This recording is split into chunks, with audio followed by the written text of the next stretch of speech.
Can everyone hear us in the back? Okay, we'll try to remember that. Thank you.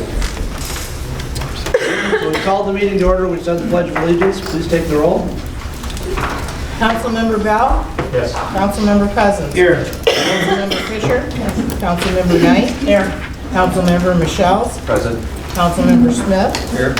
Student Rep Colbert is absent at present, and Student Rep Mallon. Here. And the mayor. Oh, and I almost forgot. Yeah, thank you. And Mayor Keel. Here. Thank you, Carol. Appreciate it. We have two sets of meeting minutes to approve. The City Council work session from August 26th, and then the regular City Council meeting of August 26th. I'll move both sets of minutes. Moved by Smith. Second by Knight. Thank you both. Mr. Smith, any comments on the minutes? I do not. Ms. Knight? Other council members?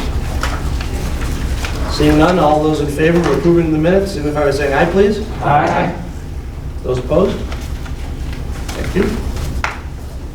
Okay, we have no prearranged participation, so we're down to item E, which is approval of the agenda. I don't believe there's anything new on the table, right? I'll make that motion. Motion by Cousins, thank you. Second. Second by Fisher, thank you. Any discussion?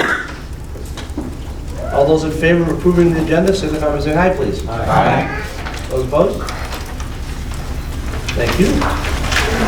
Okay, so we're down to item F, which is our public hearing section of the agenda.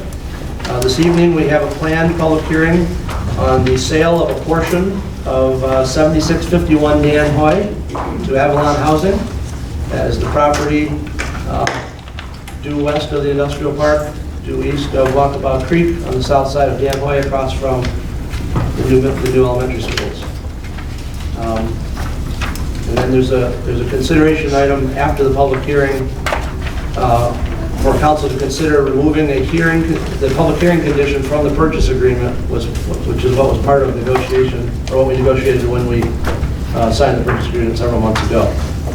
So I'm going to open the public hearing, and if you would like to say something, just raise your hand. We'll call you up to the podium. We'll ask you to introduce yourself, name and address, please. And everybody gets 5 minutes to speak.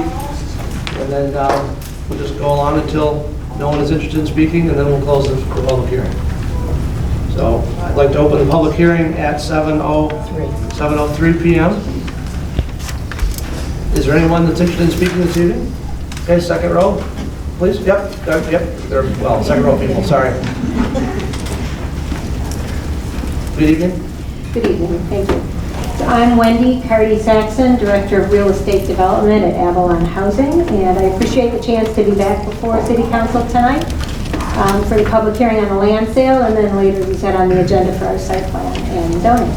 You know, we've been at council before providing background on Avalon. We were at Planning Commission as well, and worked through, so I wasn't planning to review Avalon background. Of course, I'm happy to answer any questions. But briefly, I'd like to give a quick background on the Hilltop View Apartments development. Back in 2017, Faith in Action reached out to Avalon about combining affordable housing with the food pantry at that site that they were hoping to do, and we were working well together at the site in Chelsea. Starting in October of 2018, we began meeting with city staff about this parcel, and then shortly thereafter, city officials. And as you can see in the packet, we entered into a purchase agreement for this parcel in February of 2019. Condition of the purchase agreement was this public hearing for the sale of the land. And as you know, since signing the purchase agreement, we've been moving forward with our due diligence, submitting site plan and zoning applications and earlier funding applications. So having clear site control is really necessary for upcoming tax credit applications. It's the biggest of our funding applications. That's about 85% of our total funding, of our projected funding for that. So that's why we're at this key point, and removing that contingency is key for that submission. So we really want to be able to continue what we started, quite a bit ago, and remove that contingency so we can work to try to get that final piece of funding. And we're also really excited, obviously, about our Hilltop View proposal. It's all new construction. It's townhouses and up-down flats. It's 24 units. We've got 6 one-bedrooms, 10 two-bedrooms, and 8 three-bedroom units. All 6 of those one-bedroom units will be supportive housing, will be targeted to veterans. The folks living there will have vouchers through the VA, so they won't spend any more than 30% of their income on rent. The other 18 units, 2 and 3 bedrooms, family units, half of those will be supportive housing, and those tenants also will pay 30% of their income in rent, and referrals will come through the local. The county talked to us. The remaining units will be set under 60% of area median and setting rents so they'll be affordable to folks who don't have vouchers for those units. All units will have individual entries, porches, balconies. There'll be the food pantry on the site operated by Faith in Action, serving the broader community. There'll also be a community center on site for the residents, a kids' playgrounds, an open space with passive recreation area with trees and benches. We'll be meeting green criteria, Energy Star, Enterprise Green Community certification we intended to get for the development. And with new construction, one of the things we're really excited about, in addition to being able to shape those family size units, build in the family size units that aren't always as easy with acquisition rehabs, we're able to build in a lot of accessibility, right? So all of our ground floor units have no steps to entry, so you don't have that physical barrier, they're all visitable. And we're able to design 4 fully accessible units. Again, something that is really hard to find in the existing market, but new construction gives you the opportunity to really do that. So we look forward to continuing with the meeting today, the public hearing, our site plan and zoning, and the submission for tax credits. And our project team is here in case you have any questions for us. Avalon, Faith in Action, our civil engineer, Lincoln Engineering, our architect, Cornerstone Sign, and Phoenix Contractors. So thank you very much for your consideration. Thank you, Wendy.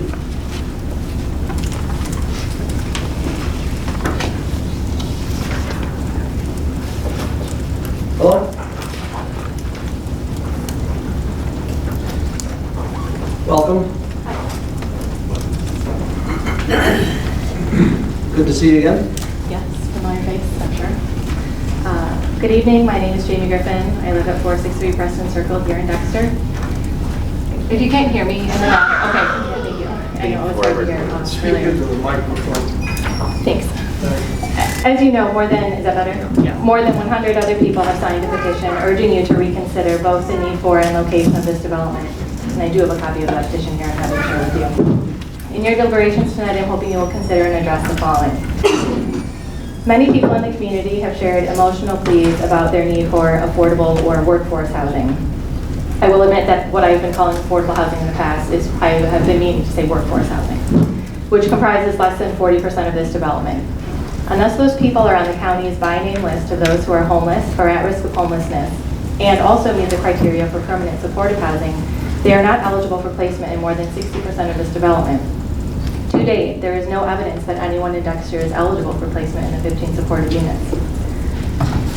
Why have you entered into an agreement to sell city-owned land for a purpose that does not maximize the benefit to those living here in Dexter?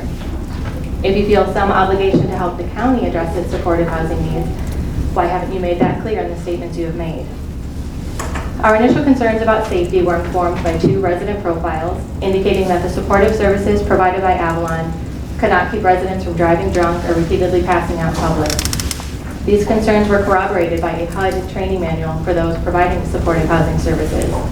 As described in that manual, psychiatric decompensation or breakdown and substance use relapse is the norm, not the exception, in the first year of residence of supportive housing. Further, the county's Housing First approach is such that placements in supportive housing are not conditional on sobriety or completion of alcohol or drug treatment, and participation in supportive services is voluntary. Our concerns were also corroborated by crime mapping and police report data for existing Avalon developments. I understand that housing stability might permit someone to better able to address their mental health or substance use disorders. However, I do not think it is prudent to intentionally place those with these struggles in such close proximity to the schools, particularly in light of the evidence I have presented. Why have you never addressed these evidence-based concerns? Why have you entered into an agreement to sell city-owned land for a purpose that has the potential to place school children at risk, particularly when the benefit to those living in Dexter is minimal? In 2012, a government and public policy educator for the Michigan State University Extension Office wrote in an article titled, "The public hearing is the worst way to involve the public." Quote, "Of all the various techniques aimed at allowing the public to participate, the public hearing is one of the poorest and least effective ways to accomplish good or effective public participation. Governments still use the public hearing because it is required by law in many instances, but it is not the best practice," end quote. Recommended alternatives include focus groups, surveys, and public meetings like those you have had to discuss the fire station and other city facilities. This is the sale of city-owned land. Why have you chosen the public hearing format, the minimum legal requirement for transactions of this type, to be your only method of gathering public input regarding this sale and the proposed land use? Recent changes to 2 key policy documents indicate that this is all but a done deal, regardless of the public input you received. You recently approved a budget that includes a new objective of, quote, partnering with Avalon Housing for affordable housing and a permanent home for faith in action, end quote. That objective replaced one that read for 2 fiscal years, quote, research ways to increase the amount of affordable housing in the city, end quote. And yet the city's own housing task force was only convened after talks with Avalon began, and they have yet to present the findings. Similarly, in the master plan update, for which a public hearing is anticipated sometime this month, the zoning for the land in question was changed from research industrial to village commercial, with an updated description of, quote, accommodating a pending mixed-use development, including housing, offices, and a food pantry, end quote, likely this development. At the close of the public hearing regarding the pilot ordinance on August 12th, Mayor Keough stated, quote, things like having control of the property, an approved site plan, having an ordinance in place, all these things help them, meaning Avalon, score better, end quote.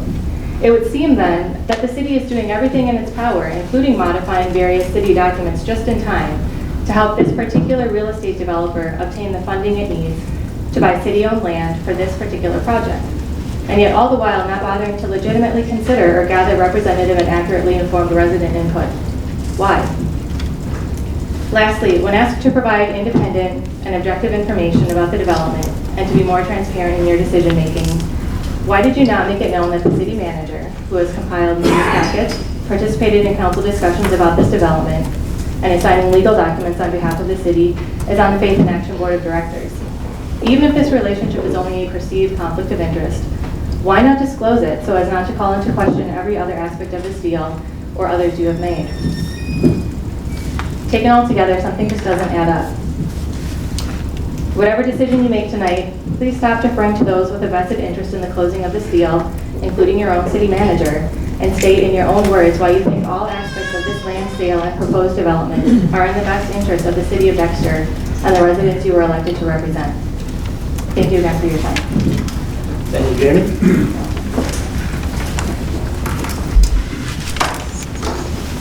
Yes. Back middle, please.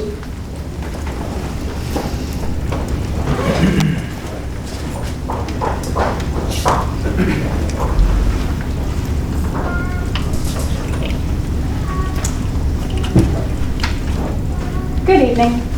Hi. My name is Melissa Tippins. I live at 3550 Cushing Court here in the city. I have a couple of different life experiences which have brought me to really want to talk about this project. Right now, I'm organizing a pantry for Faith in Action in Dexter. And the need for that service in our community is a little humbling and scary, frankly. My children and I have been working an awful lot this summer to try and keep it stocked.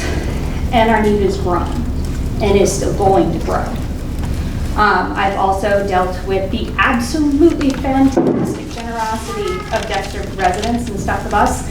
And I'm excited about the idea of a pantry designed for our use, where when we start sorting such incredible donations, I'm not actually crawling underneath tables and into shelves trying to make sure we have spaces to store it all. So a need for the new pantry is definitely excellent.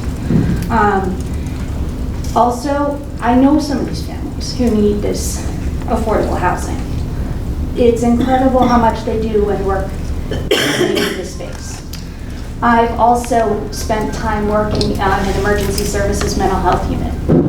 And in that capacity, I met so many amazing people who needed supportive housing. I met veterans. I can't even describe how awing it was, how much these people work through and try to deal with their own demons inside. And when they were treated as it's something to be concerned about. It cut them, and it was difficult. I also have children who need mental health services at this point. And right now, they don't need supportive housing. But I can very clearly see a need for that in the future, in their future. I can also see, looking around me and the discussions I've had with other people in the city, there are other people here who would love to have their family member in supported housing in this community to give them a better base to begin their healing and begin their recovery. So I very much appreciate the efforts the city and Avalon and Faith in Action are taking to bring this project to fruition. Thank you. Thank you, Melissa. Yes, sir.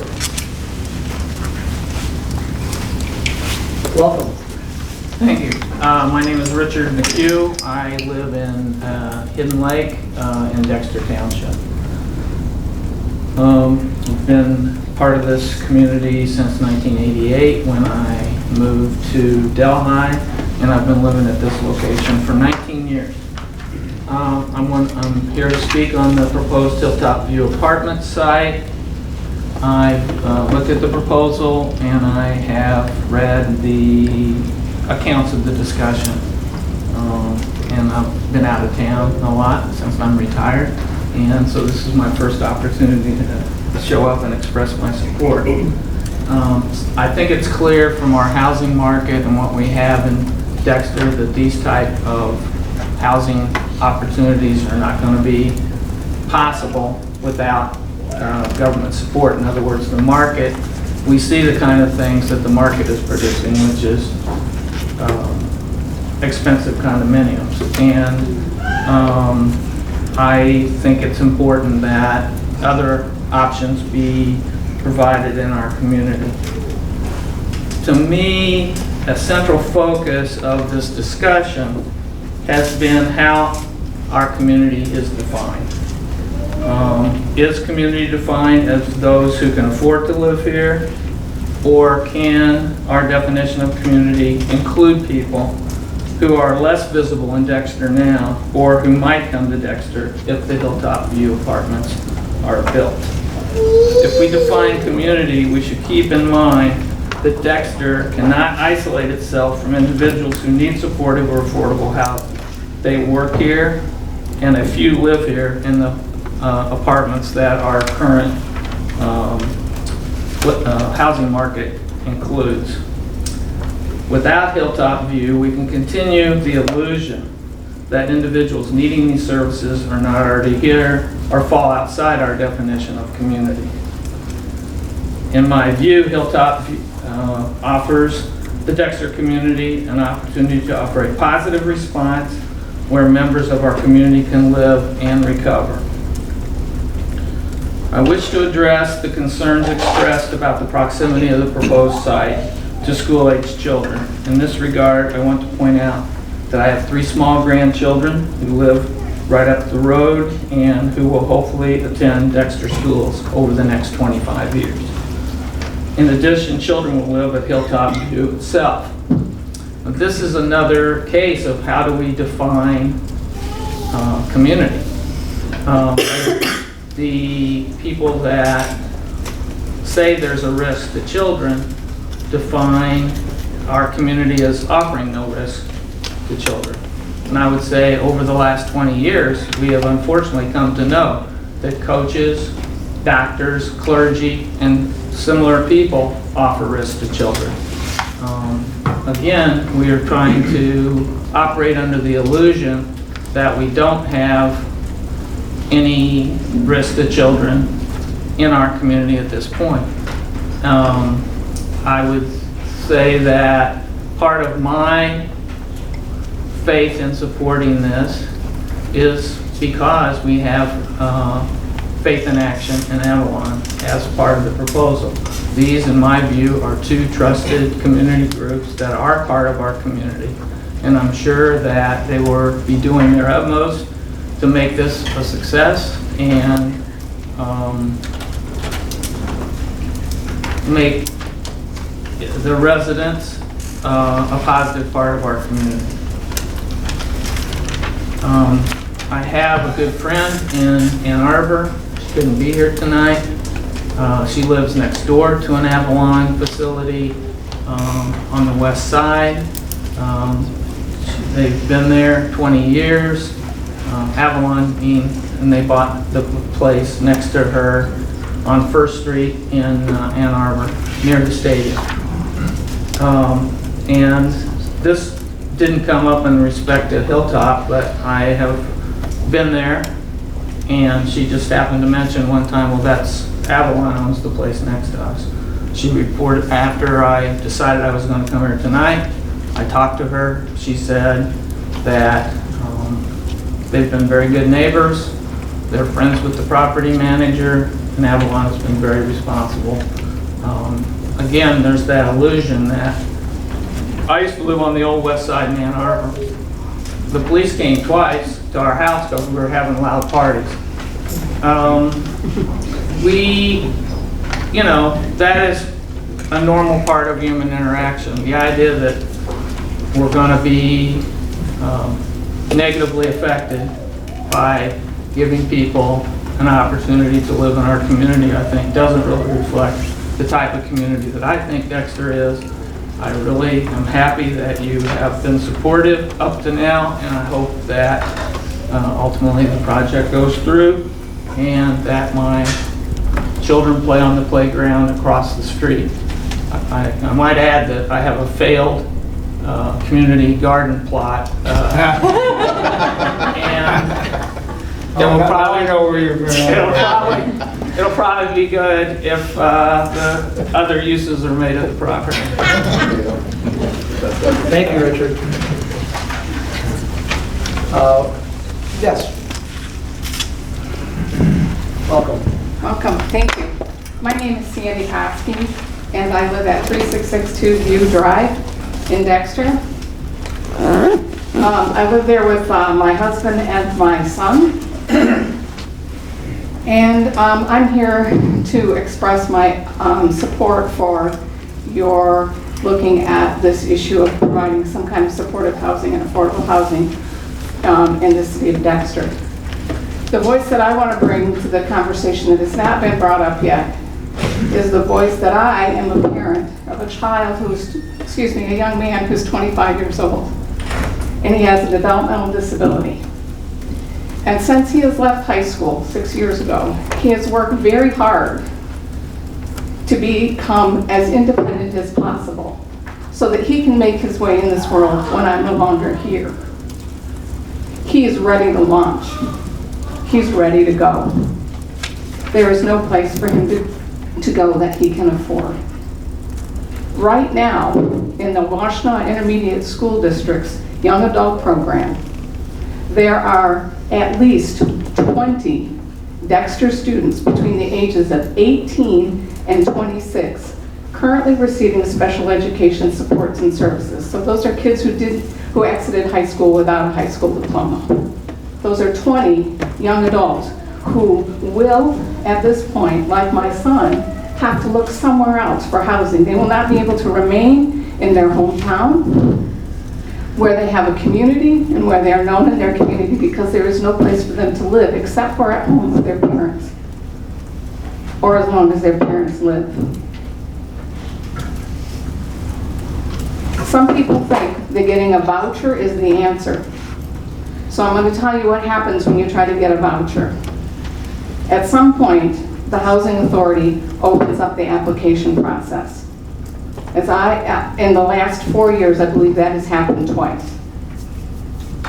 Notice I said open up the application process. So you have to fill out an application, and then you wait for an email that tells you that your application has been okayed. And then you wait for an email to see whether or not you're in the computer-generated lottery, your name gets picked to go on the waiting list. So far, we haven't gotten past the lottery, the computer-generated lottery. It was opened this summer, and we didn't make it. So sometime, hopefully, in the next 2 or 3 or 4 years, we are hopeful that the application process will open up again. That's what it looks like in Washtenaw County to get a voucher. So my husband and I have the means to be able to support our son in getting an apartment with his income from his part-time job and what money support he gets from the government. My husband and I have the ability to be able to pay the remainder of the rent that he cannot. We cannot get a landlord who's willing to work with us to co-sign.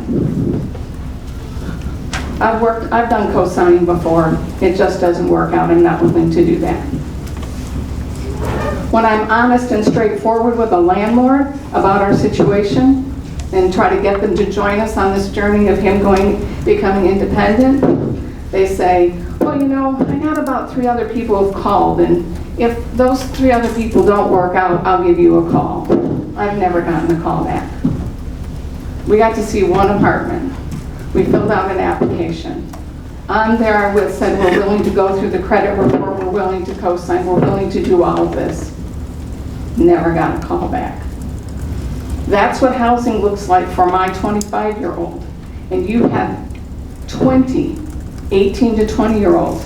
Your Dexter's kids, your Dexter schools have tried to make them as independent as possible and give them employability skills. They will not be able to remain in this community if there's not some option made available to them like that Avalon Housing provides. That's another group that's not been talked about in this meeting tonight. So you have my support, and I thank you, and I look forward and hope that my son can have the opportunity to remain in Dexter and work in Western Washtenaw County and get out of my house.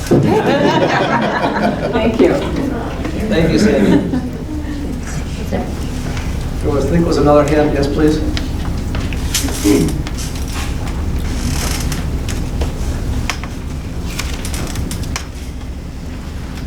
Good evening. Welcome. Hello, thank you. Thank you for letting me speak again. My name is Sara Schubert, and I'm the Associate Director at Faith in Action. I'm also a resident of Dexter Township. And I wanted to help answer some questions that have come up regarding supportive housing, affordable housing, and supportive services, and how they kind of all work together.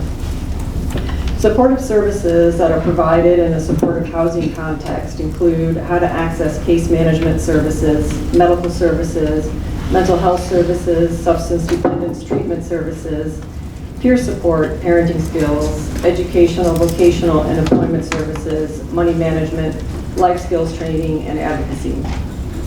Every week, Faith in Action provides supportive services at our Dexter office. Many Dexter families currently access these services, and we have been providing them in this community here for many years.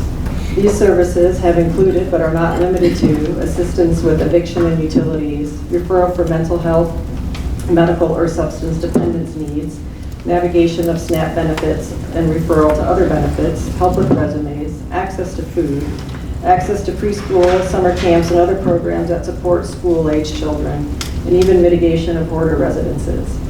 In a nutshell, supportive services provide a listening ear, an open heart, and training, wisdom, and experience to help find a solution to problems or issues that members of our community have. Many people who receive supportive services do so because they do not have a support network readily available, or don't want their network to know that they do need help. Some grew up in families that didn't role model success. In Dexter, our services are needed and used on a weekly basis. What Faith in Action currently provides is not really different than the services that will be available at Hilltop View. Residents of Hilltop View will have the added benefit of having a social worker on site, and this social worker will be an employee of Faith in Action with regular office hours.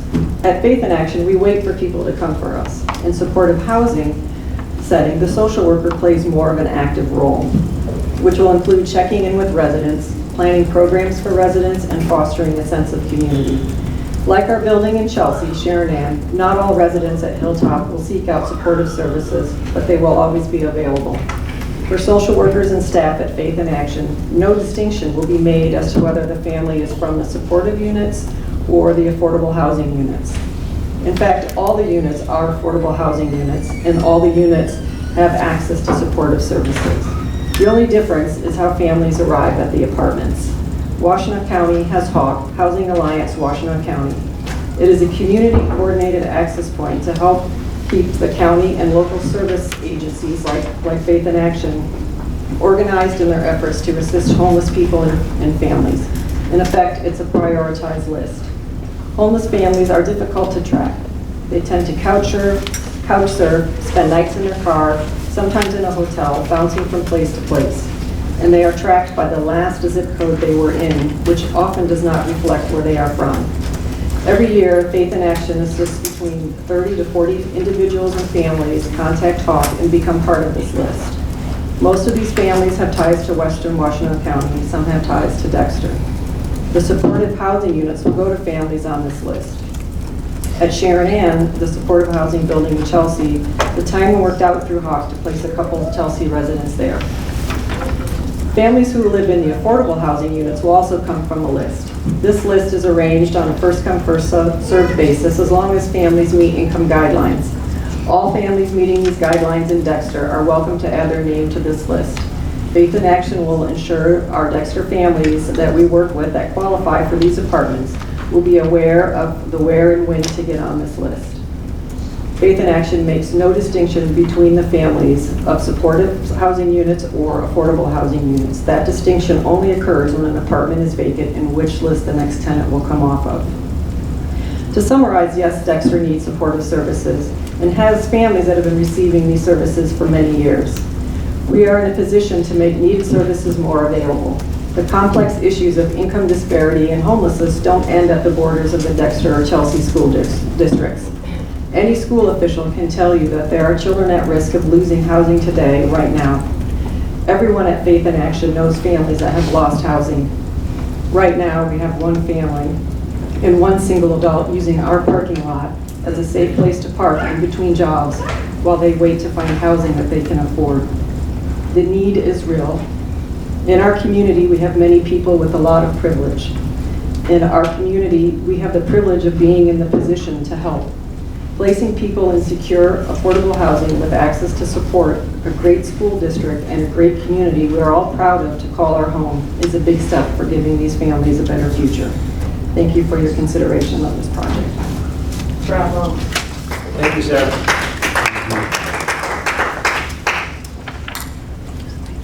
Yes, sir. Welcome. Thank you.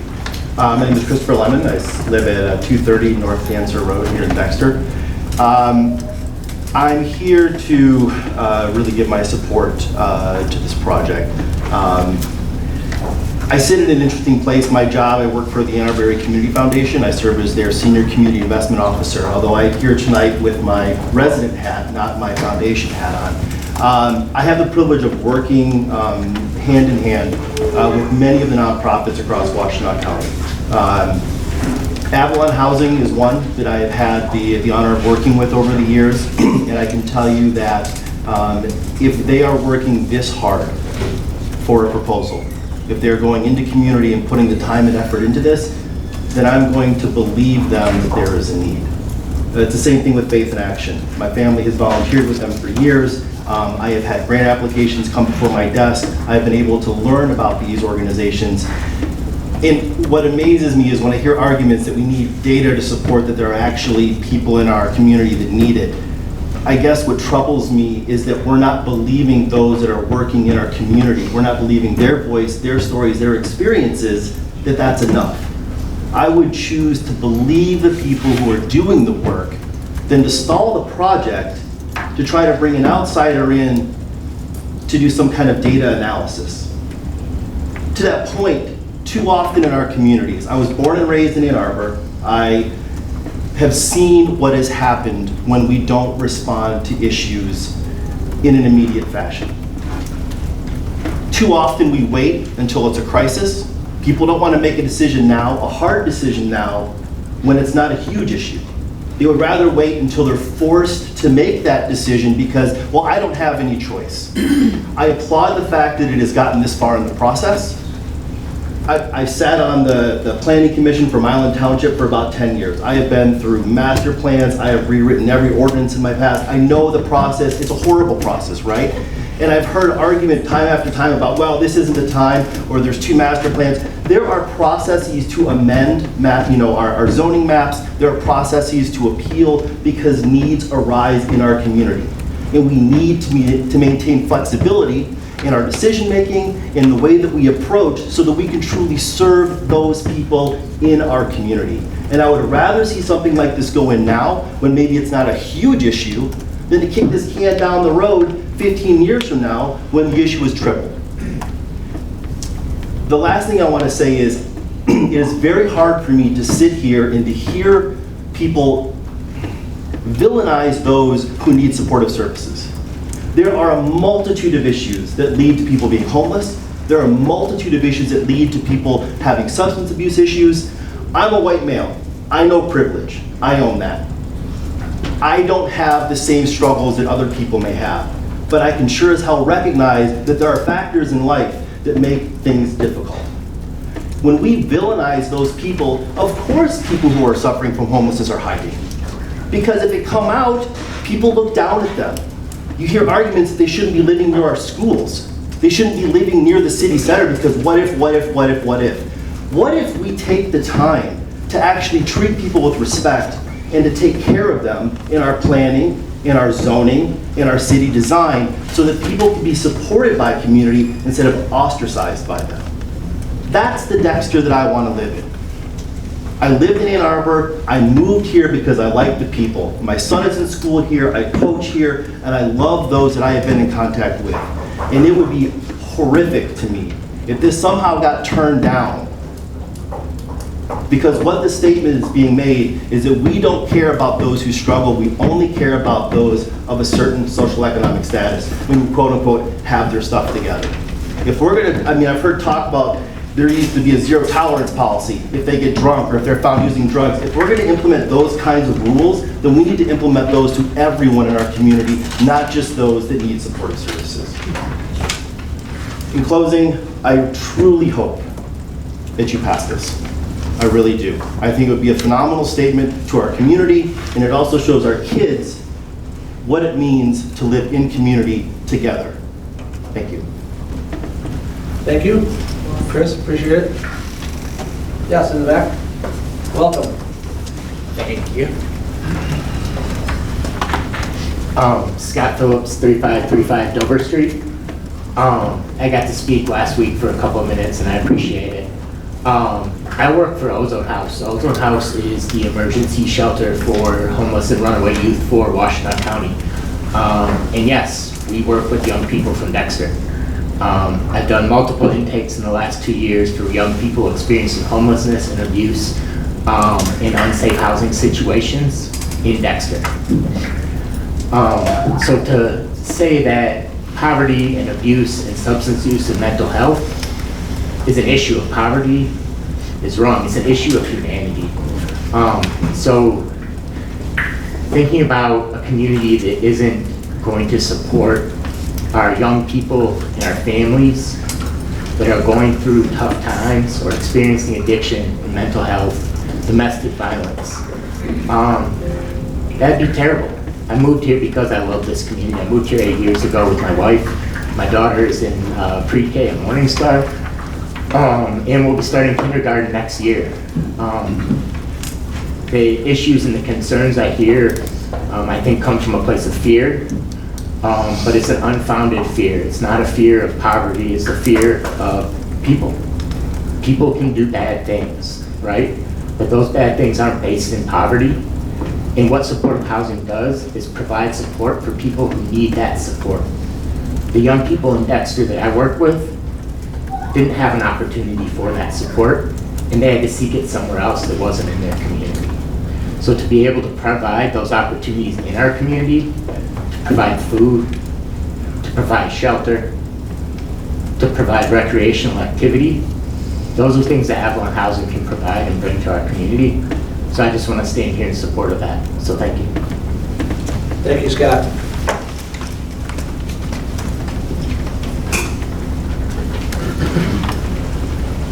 Good evening, welcome. Thank you. My name is Gary Bruder. I live in Webster Township. I'm a member of the board of directors of both Avalon and Food Gatherers, so I clearly have a dog in this fight. Hope you will support it. The reason I'm here, though, today is that I'm speaking on behalf of my younger son, Brian Bruder, who is the principal of Beacon Elementary School in Dexter. Brian would be here tonight, but between an 18-month-old and a 4-week-old and the start of school, he's kind of capped out as far as capacity. I just wanted to communicate Brian's thoughts, which were prior to coming to Dexter and working in Dexter schools. He was the assistant principal at Northside Steam School in Ann Arbor. And Avalon's Carrot Way property, the students that lived there went to Northside. He had an excellent relationship with the Avalon staff and with the children at Northside. And he is anxious to welcome the children that may live at Hilltop if you approve this project. Thank you. Thank you, Gary, appreciate the words. Others? Yes, please. Welcome. My name is Cody. I live at 519 Coventry Circle. So we are hearing, when we moved in, Peters was the builder. He told us that they would not build a subdivision behind us. So I'm asking you, do you know if they are? Because my understanding is they are. So we can get back to you on the answer to your question with what we know, and I'll ask Michelle, our community development manager, to follow up with you. But this part of the meeting is specific to just the Avalon housing. To me, when you're looking at traffic, to me, and I've lived all over the country, when we're looking at more numbers, I'd like to know how this is going to, and how many there would be if there is a new subdivision behind us. They're cramming houses in about every 6 feet apart. So, you know, I keep looking at problems with water, problems with, you know, the things that I see in Dexter. So I think people should know if there is going to be another big subdivision. Okay. Thank you, Lynn. Yes, and the yellow, bright yellow sweatshirt. Riding my bicycle for a living. This is my high visibility shirt. We didn't plan this. So I didn't ride here. Welcome. My name is Marion Laughlin. I live at 4135 Miller Road in Scioto Township. Yeah, but I'm here. I'm not going to talk about the need for affordable housing in Dexter. I think several people have spoken quite eloquently about that. Also about supportive services. But I'm a member of a group called RAW, Religious Action for Affordable Housing. And we've been working for 20 years with individuals, but also through various congregations in all over Washtenaw County to try and raise awareness about the need for affordable housing and how we keep people, once we get them housed, in housing, because that will help resolve a lot of their other problems. And that's by providing support. We were part of one of the original groups that helped contribute towards Carrot Way in Ann Arbor, and we used to think we wanted to try to contribute towards more construction, but in the last 10 years or so, we've looked much more at how do we keep people housing once they've gone through the lottery and the voucher selection, which is an arduous process and really only rewards a very few people, a very small portion of the need. But what I wanted to say is we have worked with Avalon. We've supported several of their projects. We don't raise a whole lot of money, but we raise enough money to sort of get them started so they can apply for larger grants. And I want to say that Avalon does an excellent job. Our church actually is next to a house that belongs to Avalon, and we've never had any problems with the residents. And in fact, the Avalon makes sure that the building is kept up, and they help keep track of the people and make sure that their needs are met. I really, the Avalon's been around for quite a while, and I just want to speak to reassure people who are concerned about the possibility of some kind of untoward action on the part of the residents in a project like this. Once you provide these supportive services, and especially you have the food pantry there, that really resolves a lot of issues that you might be concerned about. So again, I think Avalon does a great job. Thank you, Mary.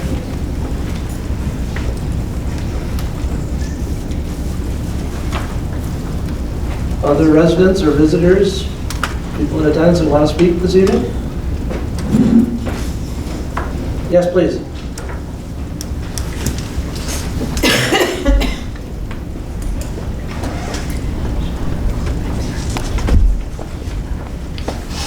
Hello. Good evening. My name is Brenda Griffin. I live at 463 Preston Circle here in Dexter. First, I want to thank everyone who's been here and has spoken tonight. I think it's great that we can all get together and have a discussion like this. I think there are a couple things, though, that would be worth saying to at least balance the conversation. And tonight and over the past year, you've heard from representatives from Avalon, Faith in Action, and the county. And we've also heard an overwhelming support for people who have also worked with these organizations, and it's a tribute to them and the hard work that they do that everyone is showing up here to support them. So it's not surprising they're encouraging you to move forward. It's not surprising me. But you were elected to represent the people of Dexter and not necessarily these organizations. So you have to recognize that a lot of the people who are coming up here and speaking with you have close ties with these organizations. You've also heard from residents over the past year, and so I just want to cover some of the things that they've said, including people here tonight. Some people are concerned with some of the risks associated with specifically supportive housing and its proximity to our elementary schools, and I share some of those concerns. You've also heard that there is a lack of affordable housing in Dexter. I agree. You have to recognize that these two concerns are not at odds. A simple solution would be a development that consists entirely of affordable or workforce housing, not supportive housing. And I'll explain why. And I know you've heard it before, but I think it's just worth reiterating, especially given everything we've heard here tonight. Supportive housing isn't going to help our residents that are struggling to find a place with cheaper rent, unless they're on the county's binding list. That is a requirement for placement in supportive housing at an Avalon property. Now, you can say that this is getting into nuance, or this is just getting into the weeds, but there's no getting around that. If you're not on this list, you're not going to be placed in supportive housing.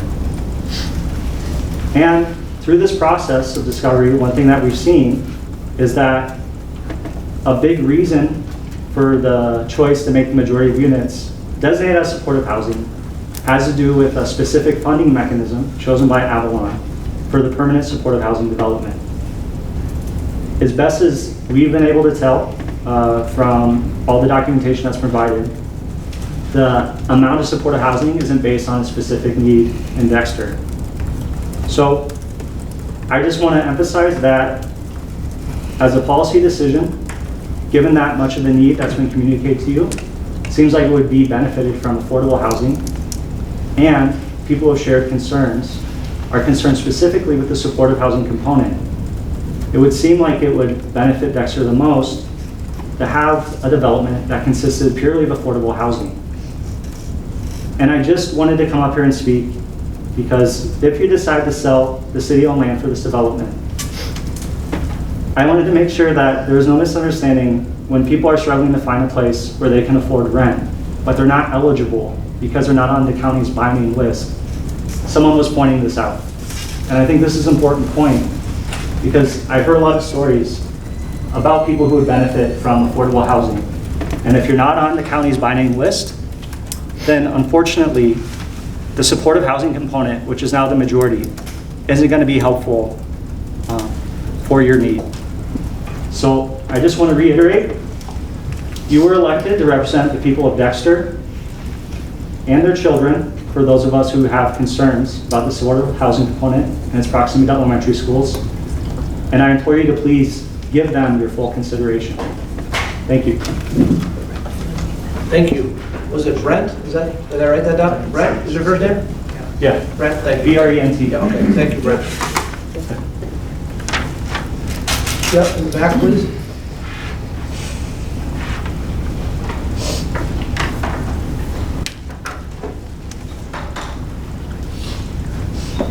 Good evening, welcome. Thank you. My name is Stacia McConnell, and I live at 8608 Foxhill Court in Webster Township. My husband and I have lived in Dexter. We also own a couple of properties actually here in the city. And we have lived in Dexter for over 30 years. We have 2 daughters who went through the Dexter school system. Our younger daughter is now 27 years old, pretty significantly impaired. And when I first saw that article in the Sun-Times, I was like, yay. She may not be on your list, she may not be on the list, but at some point, she probably will be on a list for housing, and this might just be the beginning. So I'm just here to support the Avalon Housing Project.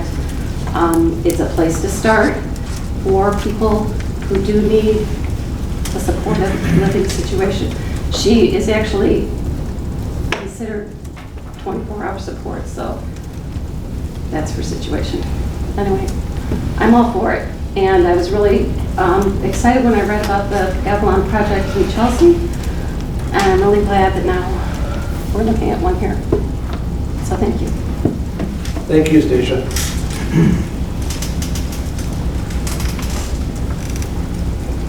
Yes, hand over to the left, please.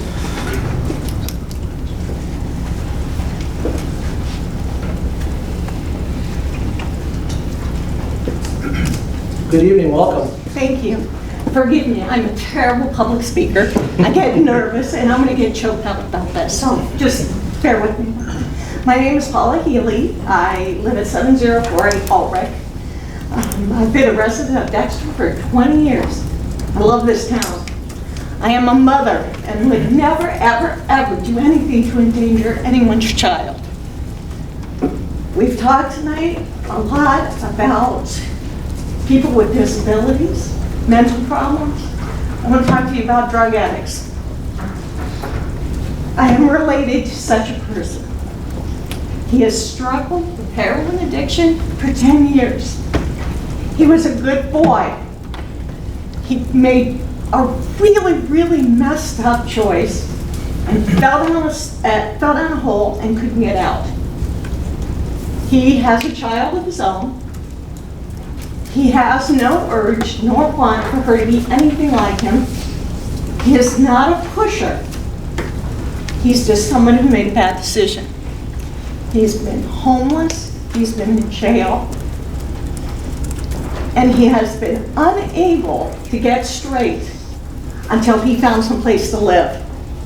That is why I thoroughly support this project. Thank you. Thank you, Paul.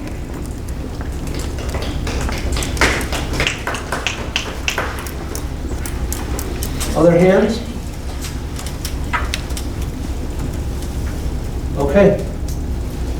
So just before I close the public hearing, just want to say that I mentioned at the start that the public hearing was a condition of the purchase agreement. So one of you mentioned the concept of process, and it is a condition of our charter that whenever we sell public land, we have a public hearing, and which is why we included it in the purchase agreement. You know, this project has a long way to go. Avalon and the city wouldn't close on, or can't close on the property unless Avalon receives the low-income housing tax credit funds that they're applying for. And that application, as I understand it, is due October 1. So in order for them to show they have site control, they've asked that the public hearing occur prior to that application. That's why we're here tonight. I just want to make sure everybody understands that. There is a second item on our agenda, okay, a little further down under new business, which is the Planning Commission recommendation to adopt the preliminary site plan. And many of you spoke generally, I appreciate all the input on this project relative to the sale of land as well as that. So before I close the public hearing, this last call, we've had, I counted 14 people speak, which is tremendous. Any other takers? Okay, we'll close the public hearing at 7:53 or close? 55. 7:55?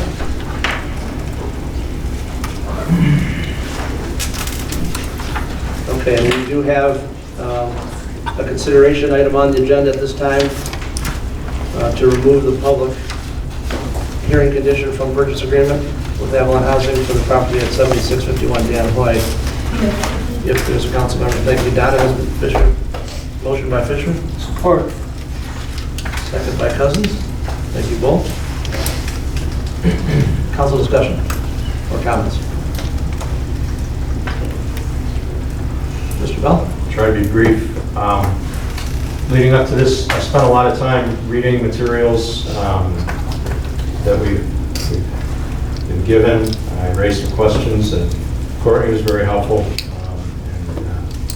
And Wendy from Avalon was very helpful in giving me some information to sort of hone my thinking on this. And I wanted to just make a statement of position, I guess, so that anyone who wants to know or cares knows how I feel. I don't support this project because every unit in Hilltop is going to house someone from Dexter. I support the project because those units are going to be used for people who need them, whether they live here or not. There are, as I understand it, 6 one-bedroom apartments, 10 two-bedroom, and 8 three-bedroom. The 6 one-room are for veterans, as been stated. Okay, so I support helping our veterans when they're struggling with addiction or employability or any other issue. But the rest, let's think about the rest. So there's 18 multi-bedroom units. And those units are going to be given preferentially to families, meaning adults, 1 or 2 adults with children. Okay, even the supportive units, half of those 18, 9 of them are going to be supportive housing units for families that are struggling to get out homelessness, who have children. All right? When I put it in those terms for myself, I couldn't figure out why I wouldn't support this. Thank you, Mr. Bell. Zach, I think you had your hand up. Yeah, just again, a process clarification. The mechanism we have is a public hearing because our charter says when we sell or consider selling a publicly owned property, we have to do this. And that requirement was bestowed down upon us by the state when our charters approved. They said, if you're going to do this, this is the thing you have to do.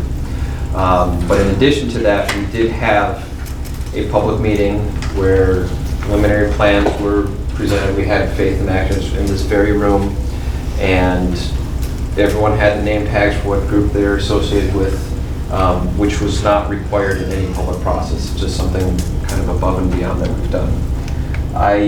I too support this for many reasons. I grew up in a community much like the old village where you had old families, young families, the people who you weren't supposed to talk to because your parents said they're a little peculiar.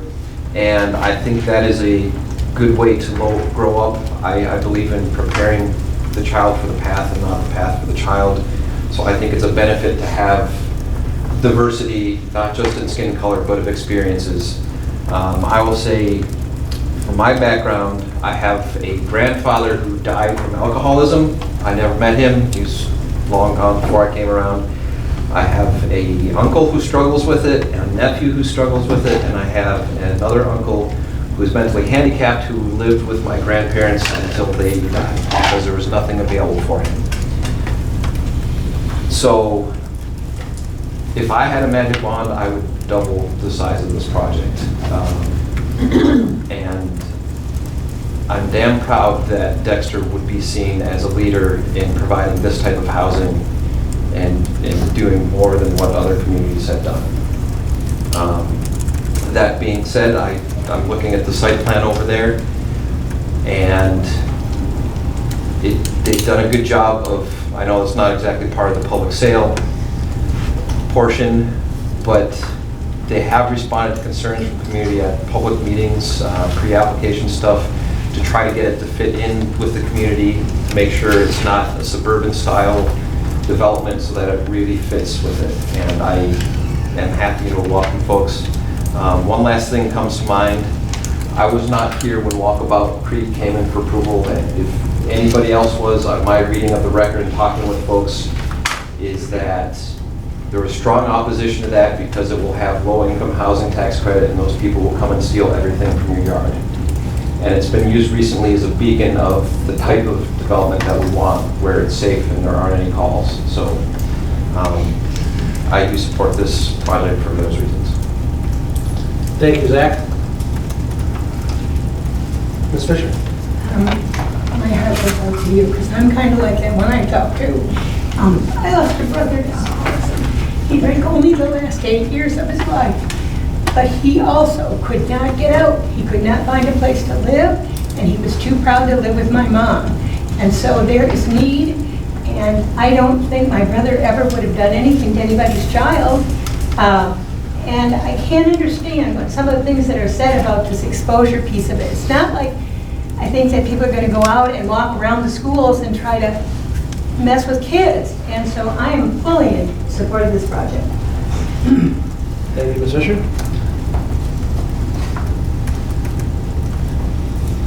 I'd like to thank everybody who's participated in this. Again, this is not a final approval. This is removing one condition from the purchase agreement at this stage of action. That's what the motion that's on the table is. So again, thank you all for coming this evening. I'm going to call the vote to approve removing the public hearing condition from the purchase agreement. Motion by Fisher, second by Cousins. Stones? Cousins? Yes. Bell? Yes. Knight? Yes. Michelle's? Yes. Smith? Yes. Fisher? Yes. Keel? Yes. Motion carries. Thank you. We are now moving on to the non-arranged participation portion of the agenda. Is there anyone in the audience who would like to speak on other topics? Any other topics? We have the same basic rules. We ask that you raise your hand, approach the podium, state your name and address. Can you make sure that the lady that spoke about the... Yeah, Lynn, we'll get back to Lynn. I've got to start by her name. Yeah, Mr. Lynn, we'll get back to you on the Peters building and the questions on traffic and what's going on there. I don't want to give out wrong information and she will know. Okay.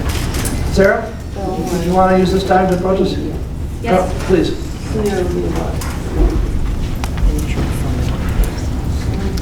So just so council is aware, I might have had this as a prearranged had I received it prior to coming back from vacation. But since I didn't, it says non-arranged. But Sarah asked to speak, and then I have a short proclamation that I'd like to read following her comments this evening. So. Thank you, Mayor, for the agreeing to do a proclamation celebrating Constitution Week and for giving us this opportunity to speak to the City Council and our fellow citizens here this evening. By way of introduction, I am Sarah Meinhardt. I live at 7538 Marshall here in Dexter. I represent the Sarah Caswell Angel Chapter of the Daughters of the American Revolution. As its mission, DAR actively promotes patriotism, preserving American history, and securing America's future through better education for children. We sponsor scholarships, educational initiatives, service to veterans, community service, and commemorative events such as Constitution Week.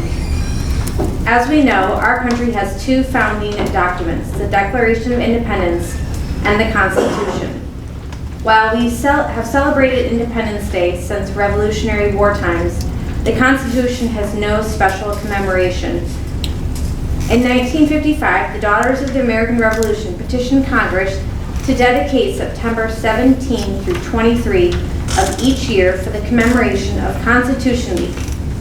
Congress adopted this resolution and President Eisenhower signed it into law the following year. Since then, presidents, governors, and mayors have issued proclamations celebrating this week. Our Constitution has endured for 232 years, In contrast, the average lifespan of national constitutions worldwide has been about 19 years, according to constitutional scholars.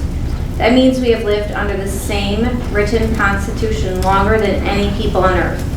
We've had regular federal elections every 2 years since ratification, even through a civil war, 2 world wars, the Great Depression, and social upheaval. So why has our Constitution endured when others have come and gone? A few reasons. First, the text set up a framework for government with restraints but allows for innovation. Second, our Constitution was the world's first enshrining self-governance. We, the people, chose our leaders rather than inheriting a monarch or having a dictator imposed on us. Third, our culture of respect for the Constitution continues to give life to a document written 232 years ago. Loyalty to the Constitution, however one chooses to define it, is an enduring feature of American life. In closing, let's remember the words of the preamble to the Constitution. We, the people of the United States, in order to form a more perfect union, establish justice, endure domestic tranquility, provide for the common defense, promote the general welfare, and thus secure the blessing of liberty to ourselves and our posterity, do ordain and establish this Constitution for the United States of America. So this evening, let's celebrate the Constitution as we ask our fellow citizens of Dexter to join in celebrating it throughout the Constitution Week. Thank you, Sarah. So let me just read this proclamation. Whereas September 17th, 2019 marks the 232nd anniversary of the drafting of the Constitution of the United States of America by the Constitutional Convention, and whereas it is fitting and proper to officially recognize this magnificent document in the anniversary of its creation, and whereas it is fitting and proper to encourage, support, and recognize the patriotic celebrations which will commemorate the occasion, and whereas the Constitution of the United States of America, the guardian of our liberties, embodies the principles of limited government in a republic dedicated to rule by law, and whereas Public Law 915 guarantees the issuing of a proclamation each year by the President of the United States, designating September 17th through 23rd as Constitution Week. Now therefore, I, Sean Keogh, Mayor of Dexter, Michigan, do hereby proclaim September 17th through 23rd, 2019 as Constitution Week and urge all citizens to take note of the observance. Sarah, thank you. I'd like to hand this to you. Thank you for your interest and for coming to see me.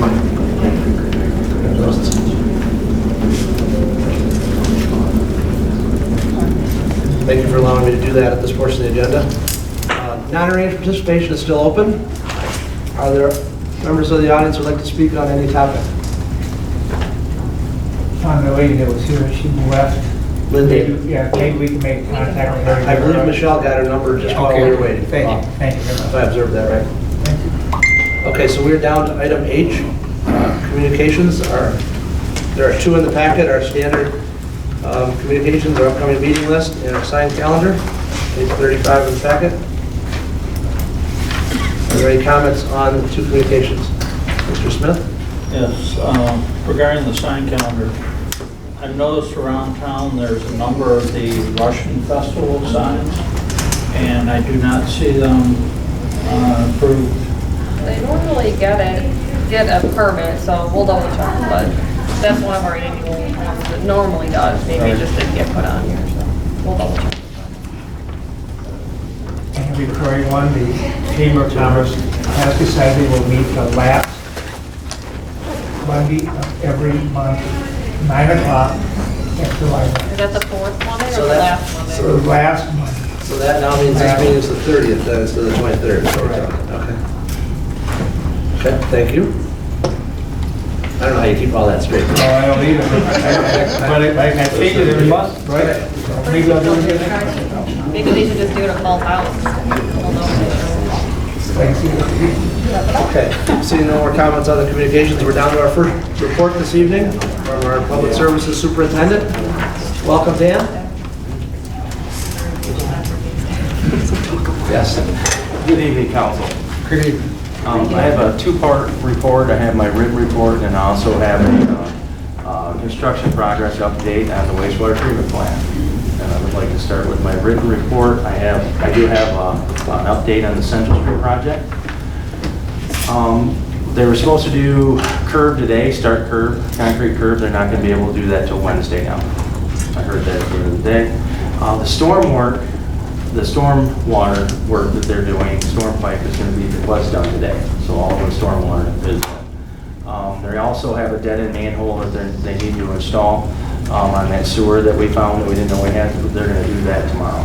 Put that in there. Do you have any questions on my report, my written report? I would just like you to pass along a thank you. At last meeting, I asked the sidewalk near the park be trimmed back and the brush that was growing across it. It looks fantastic, Dan. So whoever it was that did that on, I will do that request. Tell them thank you, please. Second part of my report, I'm very happy to report that the project is close to completion down at the wastewater treatment plant, 30 days or less. We do have a little bit of work to do, as you can see in the report that F&B had provided. But if everything keeps going the way it's going, we're going to be in time, and we're also going to be within budget, which I'm very happy. I also have Eric Hartman here from our lead operator for the wastewater treatment plant. I have Dave, Corey, and Mark here. If council or the city mayor has any questions on the project with the report that they had presented in the packet.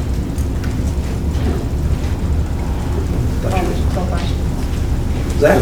Well, just to follow up, it's not necessarily in here, but we had the tertiary filter, as I recall, took a poop early on. Any updates on why that happened and assurances that it won't happen again? I think you're referring to one of the pumps went down. We made us send it back. And we sent it back, and they sent us a new one. So everything's been working now here 2 weeks. Yep, the pump's been in, on the duty position without alternating for 2 weeks, and we actually just discussed it at our update meeting last Thursday.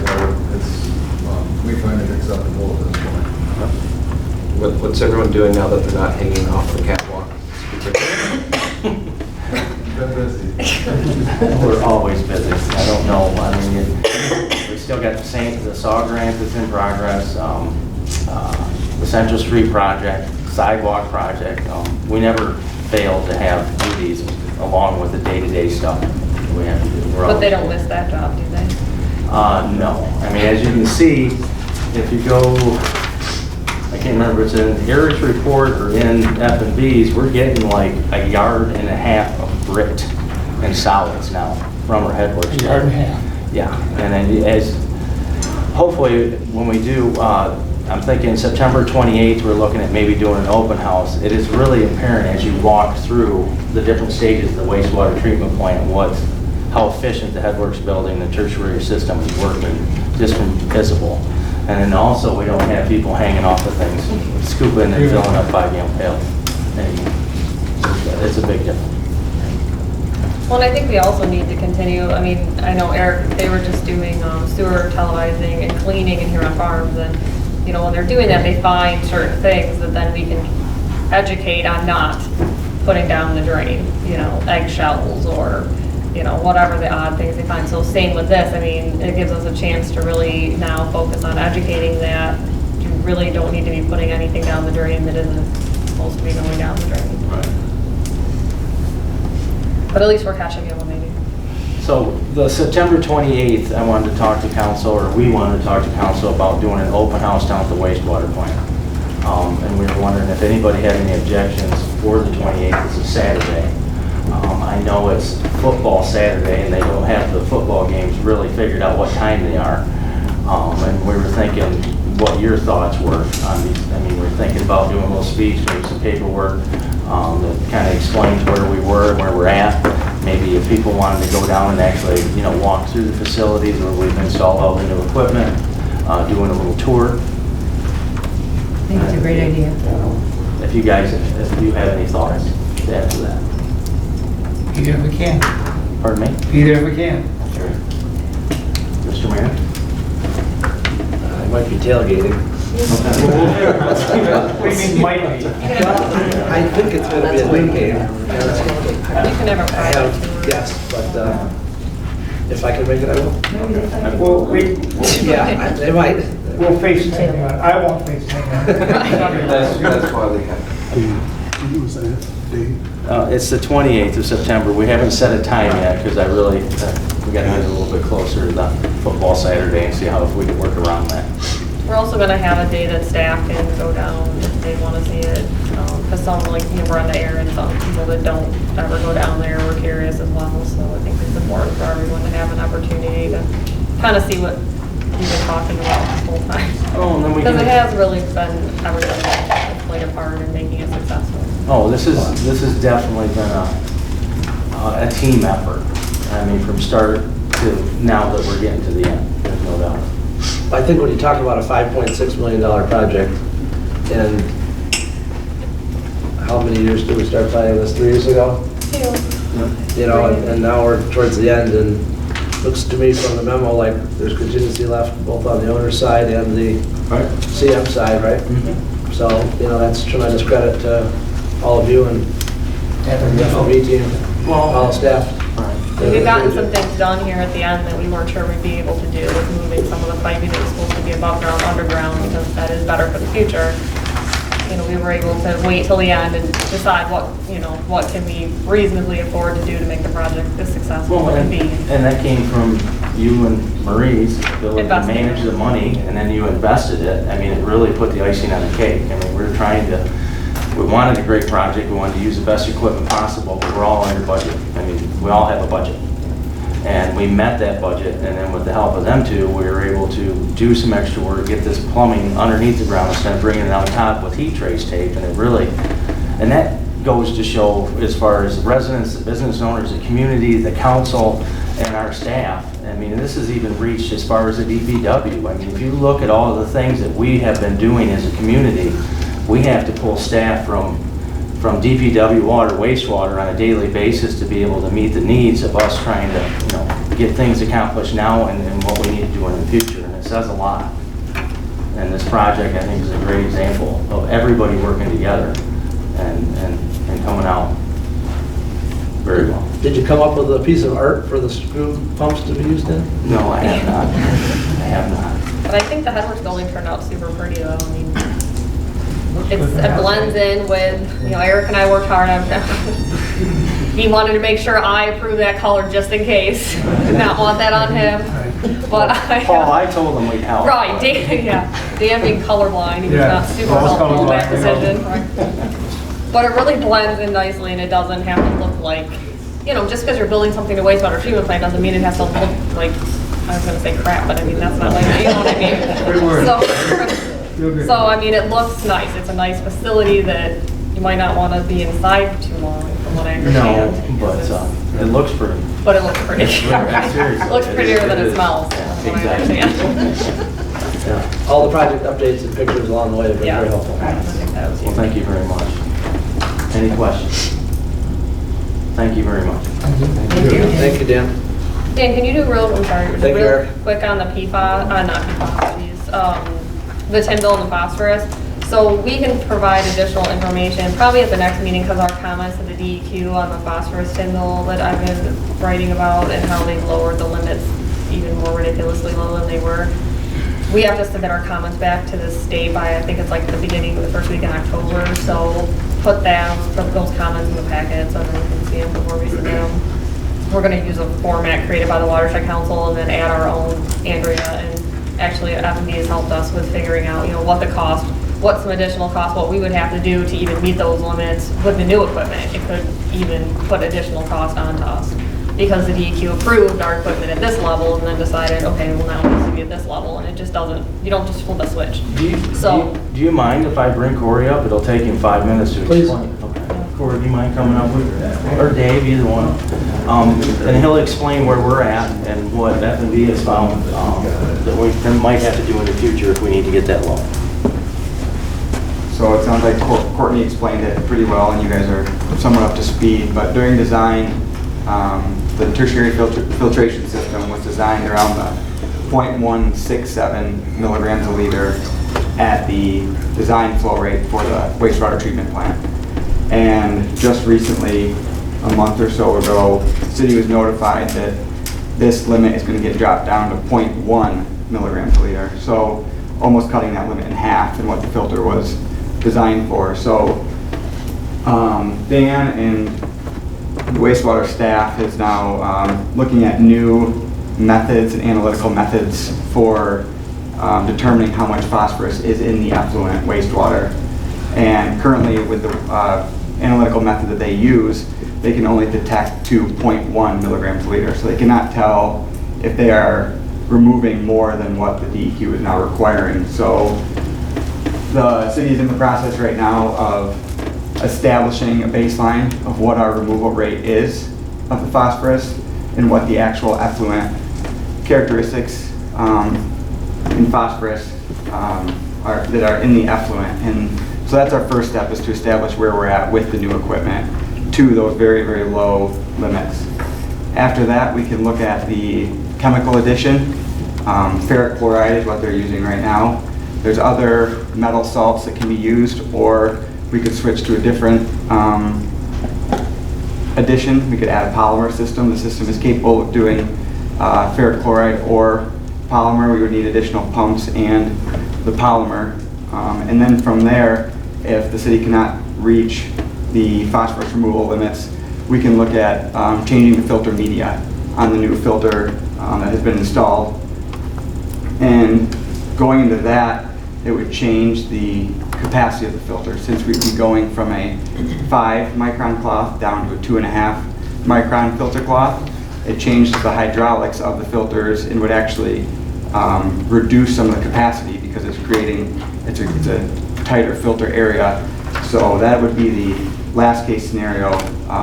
But there are steps that we are currently taking to ensure that the city can continue to meet those 0.1 milligrams a liter in the summer months when the phosphorus limit is the tightest. And we just purchased new equipment to be able to measure to the lower limit. And actually, with the new, right now, we do have seasonal limits, and with the new, we would have the same limit all year round. We wouldn't have seasonal limits anymore. It would just stay really low all year round, so. We believe we're lower, but you've got to be able to prove it. You've got to have the documentation, and we've never been required to do that. So now with what the state is doing, we're going to take some additional steps, and hopefully we can meet it without a bunch of additional costs, but FMV's on it, and they know what we're going to have to do as we go through the process. So we're not the only dog in the fight? No. Okay. All the Huron River watershed contributors. Correct. So we do have a coalition together that's trying to get together, correct? That's correct. Okay. The same board that's been fighting it for 15 years. Yeah. Another temporary firing, another temporary office space. Well, I mean, I've heard also, or read, that they're not going to allow any more wastewater treatment plants on this portion. Right, they didn't hold any capacity in reserve for anything new. So they have to go back to all the municipalities, whoever's on it, and take loading and make them take more phosphorus out. So I'm not sure how this is all going to play out, but. And it could affect what this lady was talking about a development behind. Yeah. Well, it could. Very well could. Or anyplace else on it. But we're not concerned with that. We're just concerned with taking care of what we have. I got it. And continue to monitor the high contributors in the city with the IPP and making sure that they are contributing within their ordinance limits, so we're not getting blown out at the wastewater plant. Very helpful, thank you very much. Board's been very helpful on things, not just what he was supposed to be doing, but he's been helpful to the guys in general, and we appreciate that. Well, the whole staff, right? Yeah, right. Corey was just there mostly every day. But. Yes, Yeah, we don't ever see Blair anymore. No. Don't ask for it. You're going to conjure him. He may just descend. I have a new team. Right. I see he does put his name on the memo, though. And one of them. Yeah. I can't forget about one. Right. I noticed that. Yeah, so I saw that today. Is there any other questions? They don't have any. Thank you, Dan. Next up this evening is our Community Development Manager. Michelle, how are you? I'm fine. How's council this evening? Good. Hey, good job, guys. All right, so you have my report in front of you. And before I go into my massive amount of verbal updates, let me know if you've got any questions first. Doesn't look like it. Doesn't look like it. Okay, so First off, if you haven't noticed, the right-of-way in front of the MAP site adjacent to the shared driveway that goes into Rainbow has finally been mowed. The development team that constructed the Rainbow site finally got out and did that, and so you now have a clean site. 3075 Baker Road, that was the live-work development that was approved last year, 3 different live-work buildings. The applicant has been working over the course of this last year trying to figure out her funding and securing it from the different sources. She did make one minor amendment to the plan, and that was slight increase in building footprint. It did not substantively change. It did not make it a major amendment. It was something that could be approved by staff. There was no impact to the spirit or the substantive development as a whole. It just added a little bit of square feet to building 1 and building 2. We had a pre-con last Friday, and she'll be going for her building permits, but she also was informed what her tap fees would be, and it's going to be $25,000 plus for those first 2 buildings. She doesn't technically meet she's not eligible for that 3-year tap fee payment program that council has set up. She has sent an email and is asking for, will be asking at your next meeting if council would allow something less than the $32,000 to pay over 3 years. Just letting you know that's coming up at your next meeting. The only other thing is the MAP conference. I am not going this year. Michael is going to go, and Tom Phillips is going to go. It looks like a really good conference. It was opened up to everyone on council, as well as Planning Commission and ZBA. If you have any questions, that's really all I've got today. Mr. Smith? I was just wondering about the section in there about the Dale Fisher follow-up. Oh, thank you. Thank you, thank you. So, Mr. Fisher,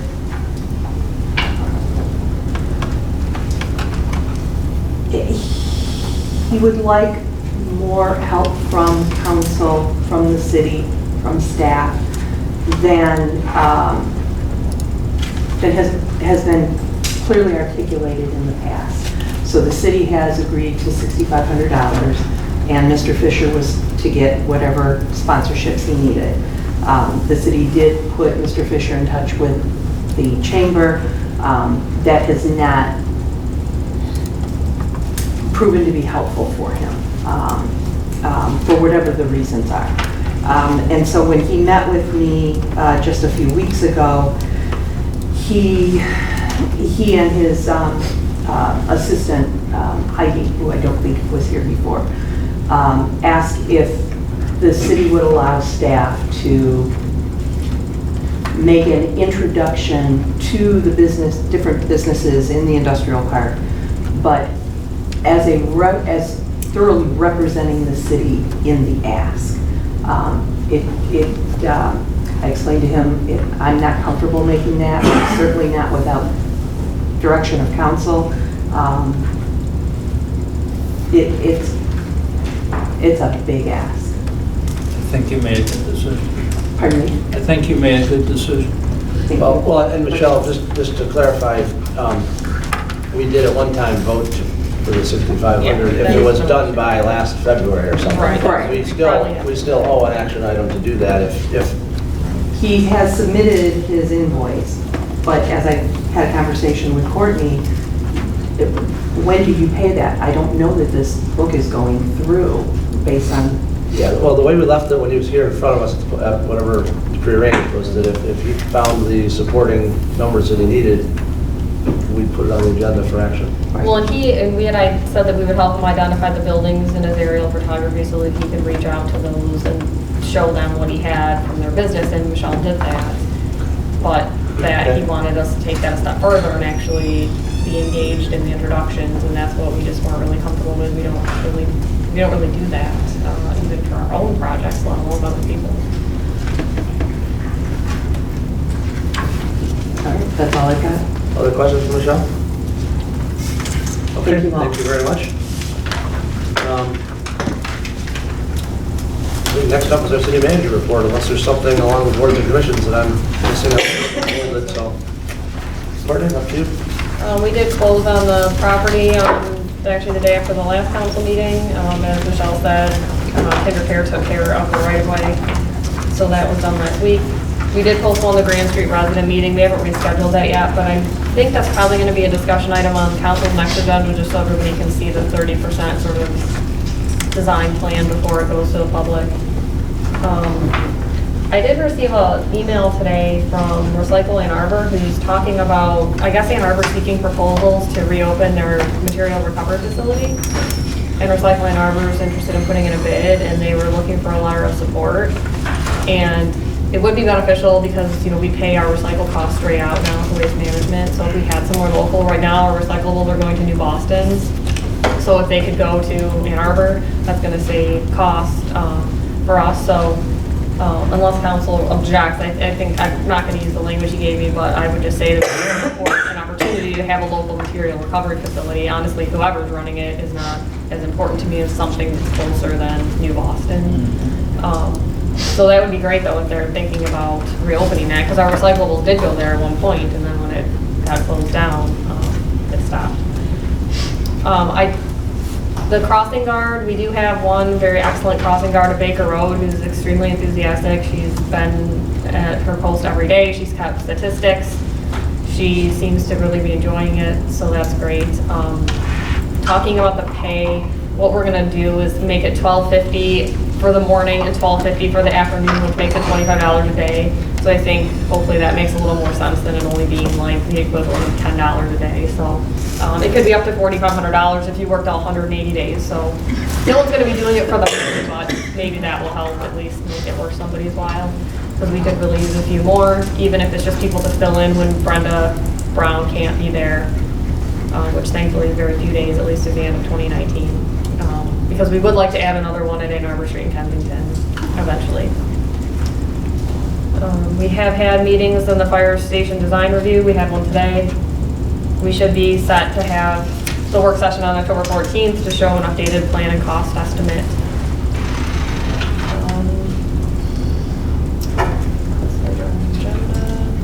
The trash toter rollout's going to start for the people requesting swap outs the 28th of September, right, Justin, or 21st? I want to say 28th, Yeah. So they're not sure if they can get it done that day. So basically, it'll just occur on a Monday. So that's not a Monday, the 23rd maybe. It's one of the Mondays. The people will get a letter. That's why that date's in my head. Yeah, I think it's the 23rd. So it'll happen on a Monday when the cans are out anyway. They're not sure they'll be able to do them all on one day. So if you're not done that Monday, you'd be done the next Monday. But people will get a letter specifically to that. Those are the sizes that we supply now, not the smaller ones. Correct. Which we will talk about in the spring. Right, it's taking the 96s to 64s. Right. Yeah.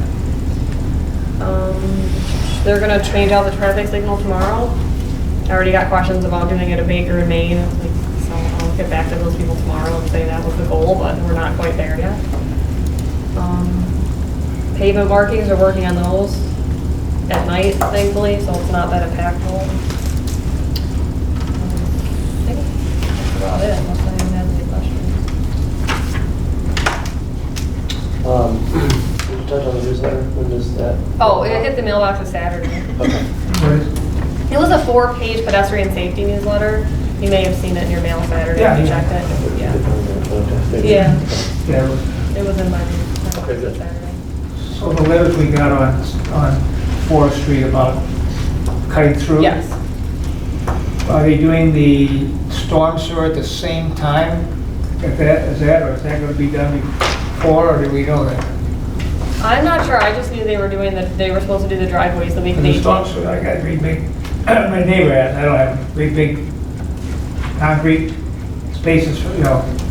Is the question whether they're gonna put the storm drain, they gotta put the concrete or the driveways in before they do the storm, if they're coming underneath the driveway. Is that the question you're asking? So they'll finish the storm after the rest of the concrete. No, well, they're gonna have to put the storm under the driveways before they pour the concrete approaches, if that's your question you're asking. So are they gonna do that this week then? I did not get an update on that, I'm sorry. Somebody was out there Sunday, believe it or not, in a yellow jacket with something measuring up and down my road there. So I thought, well, somebody's on something, and maybe that they're pressing to get this material or this information before they do anything. It doesn't make any sense to me that they're gonna put the site, or they're gonna put the approach driveways in and then come back and tear it all up when they go across. Yeah. If they're not gonna do it on the 16th, like they said they were, then they'll be responsible for delivering flyers to everybody. So this is just kind of giving people a heads up. We hope it would be the 16th, but whenever you try to plan something more than like 5 seconds out with the contractors, It's not a big deal. fairly hopeless.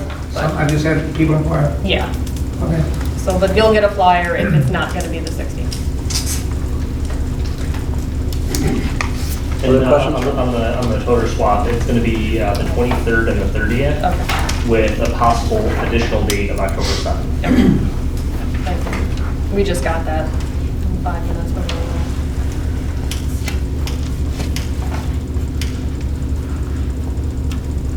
Other questions for Courtney?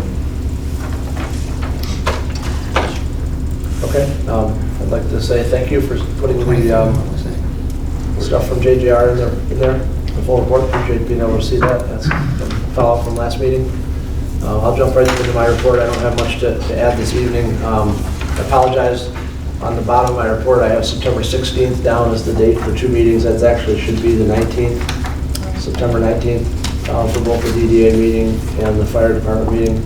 I will not be able to attend the DDA meeting, work conflict that morning, but and then looking out towards October, I believe it's the 4th, Courtney and I have been asked to participate in a Michigan Municipal League cityhood,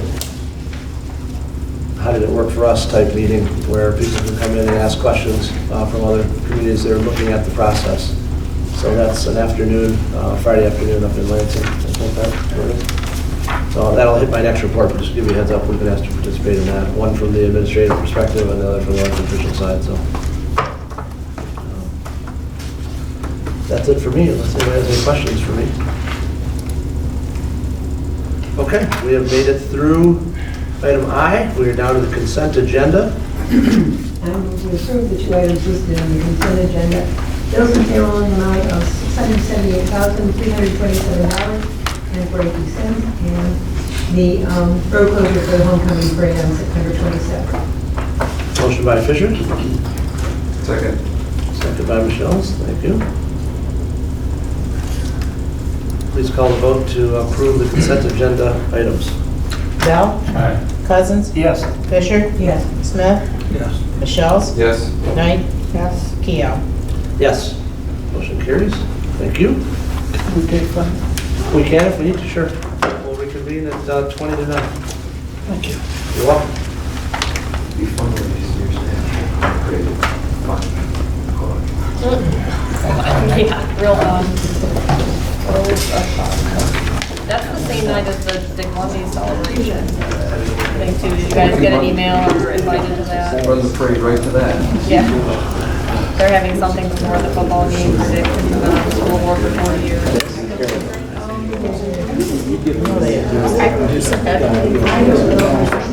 Yeah, I could send out the letter I got. You guys didn't get it. I looked for what you guys get. Yeah, I See you at the next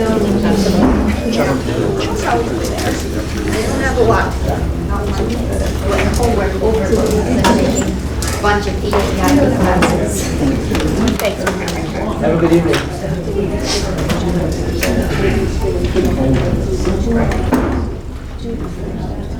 General contractor, engineer, main man. Pardon me? Are you the one that got the picture taken? Okay. Who was that one? Oh, I'm not forgetting you or ignoring you. I'm trying to find the sources for the economic stuff. Okay, that's fine. One of them was all the way back in planning school. I learned about. I saw it in a conference, so I'm trying to piece it together. That's the how much residents spend. They're different people, yeah, sometimes. Yeah, only if you get a chance and it works out. They're the planning group. Yeah, the other one is a similar thing. You need to grow because people are buying, we're spreading out money, spending money. Was at another planning conference, and I just figure out how it was. Sometime, I'd like to sit Yeah. do an article on the housing task force, what it's about, what its objectives are, just casual chat type article. Let's set that up sometime. I think folks would, I think it's a good time for folks to hear that. Off the record and for you. Yeah. So Chelsea had a task force, housing commission, or whatever they call it. Well, they had a meeting. Whatever they call it, they love to call it those things. They had one of those. They spent a year and they said, we have mostly single-family houses and we recommend you dissolve the housing commission. That was the report. We have mostly houses and I think we're done. Dissolve. I think a lot of them go in the same city. In other words, we're tired of meeting. We don't want to do this. Yeah, or we didn't get a good charge or whatever. So a couple months later is when we created ours. And I got a call from one of the members on their council. What did you guys do? What were your charges? How are you getting this working? Everyone seems excited about that. Like, I basically ripped off what you guys charged was, changed the words, massaged it to fit what our needs were. It is 8:40. Everybody's back at the table. We're just out there. Probably good that you stretch the back muscles there, Paula. Yeah. So we have no old business this evening. And we have 5 items under new business, the first of which is consideration of local government approval for on-premises tasting room for erratic ales at 8080 Grand. Make that motion. Which is the blue building that's right at the corner of Grand and Broad. So motion by Cousins, second by Fisher. I remember this one. Yeah, I was glad they were. Yeah. Any council questions on this? Mr. Chelsea? 2, does this count against the amount of liquor licenses we're able to issue? Is it one of the special categories? Okay. Is it subject to our local ordinance that if there's a bunch of mischief going on, we can recommend to the state not to read? Yeah, it would be on the same list as those, yeah, because we have like Northern United on there and everything, that where we send it to the sheriff and they say yes, everything's okay or not, yeah. Standard form? This is a standard form, yeah. Okay, good question, Zach. Other council questions? Michelle, anything to add, or okay for us to keep going? No, nothing really to add. This is what the applicant has to submit and asks us to approve because that's what the Liquor Control Commission requires or requires. So you have already given special use approval for the microbrewery and the outdoor seating area, and this sort of seals that last little piece for him with the outdoor seating. Okay, Ms. Jones, please call the vote.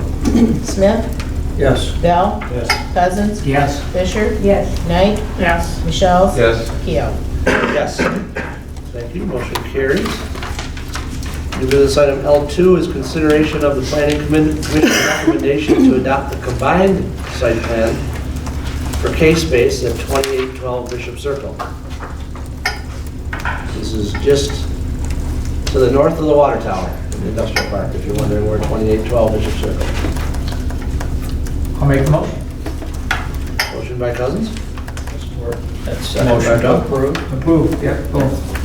It's combined site plan, yeah. Yeah, so it's the motion is on the page 112. 112, right? Thank you. I have a question before you vote. Was this unanimous with planning commission? Yes, ma'am. So just so that you have a little bit of background, not to make this meeting any longer, This is a 13,680 square foot new building on a piece of vacant property that's adjacent to the K-Space East. It's owned by K-Space, has been for a number of years, and they're expanding their operations. So there will be office, light industrial warehousing, as well as up to 15 new employees. They've already gone through 2 expansions, or they've already built the existing building, and that's been expanded 1 time. And so this new office building will be the same size, complete duplicate, and it will look very nice. It's zoned research and development. This is exactly the use that's allowed. And just so everybody knows, and the representative of the company is Chuck Taylor. He's product development manager. He's here. Andy Klein with Brand Construction is here. They built the first building for K-Space and the addition. And then Wayne Perry is their engineer. You have a lot of consistency with this project. If you have any questions for them before you vote, they're here and they can answer them. K-Space is a leading manufacturer in Intuit and Xtuit. Technology, thin film, things regarding semiconductors. I'm not an engineer. These guys know exactly what they're doing. It's an excellent company. They will be coming before you for an IFT, and I'll get into that more at your next meeting.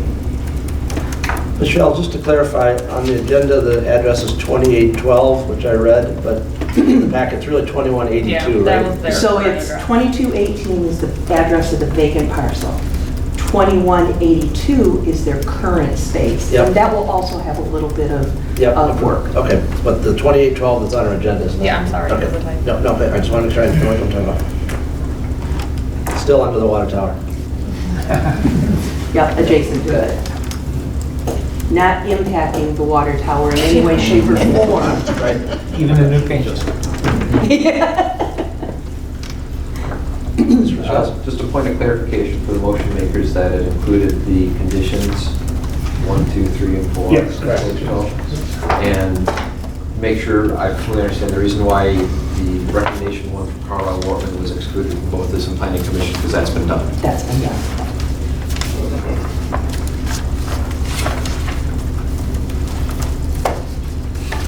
Okay. Other council questions about this? Seeing none, Ms. Jones, please call the vote. Motion by Cousins, second by Bell to approve the planning commission recommendation. Fisher? Yes. Smith? Yes. Cousins? Yes. Knight? Yes. Michelle's? Yes. Bell? Yes. Keel? Yes, motion carries.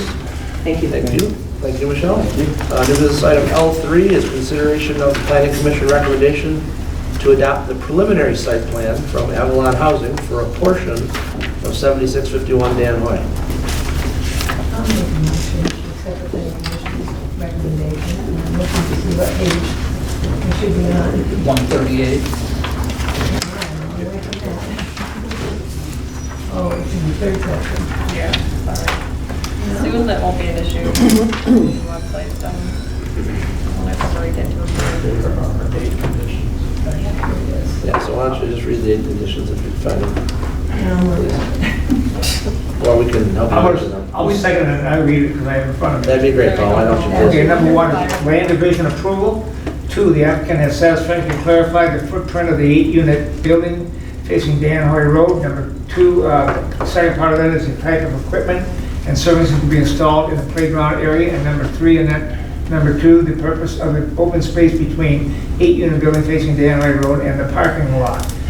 3, concurrence with the planning commission determinations that A, proposed density is acceptable, B, recognizable and material benefits as proposed are acceptable, with the exception of removal of non-conforming driveways and proposed road improvements. C, the applicant shall improve the design, architecture, layout, and type of structures by providing more variation in the architecture, including the use of better materials and better trim detail, and providing more windows, including double hung with mullions.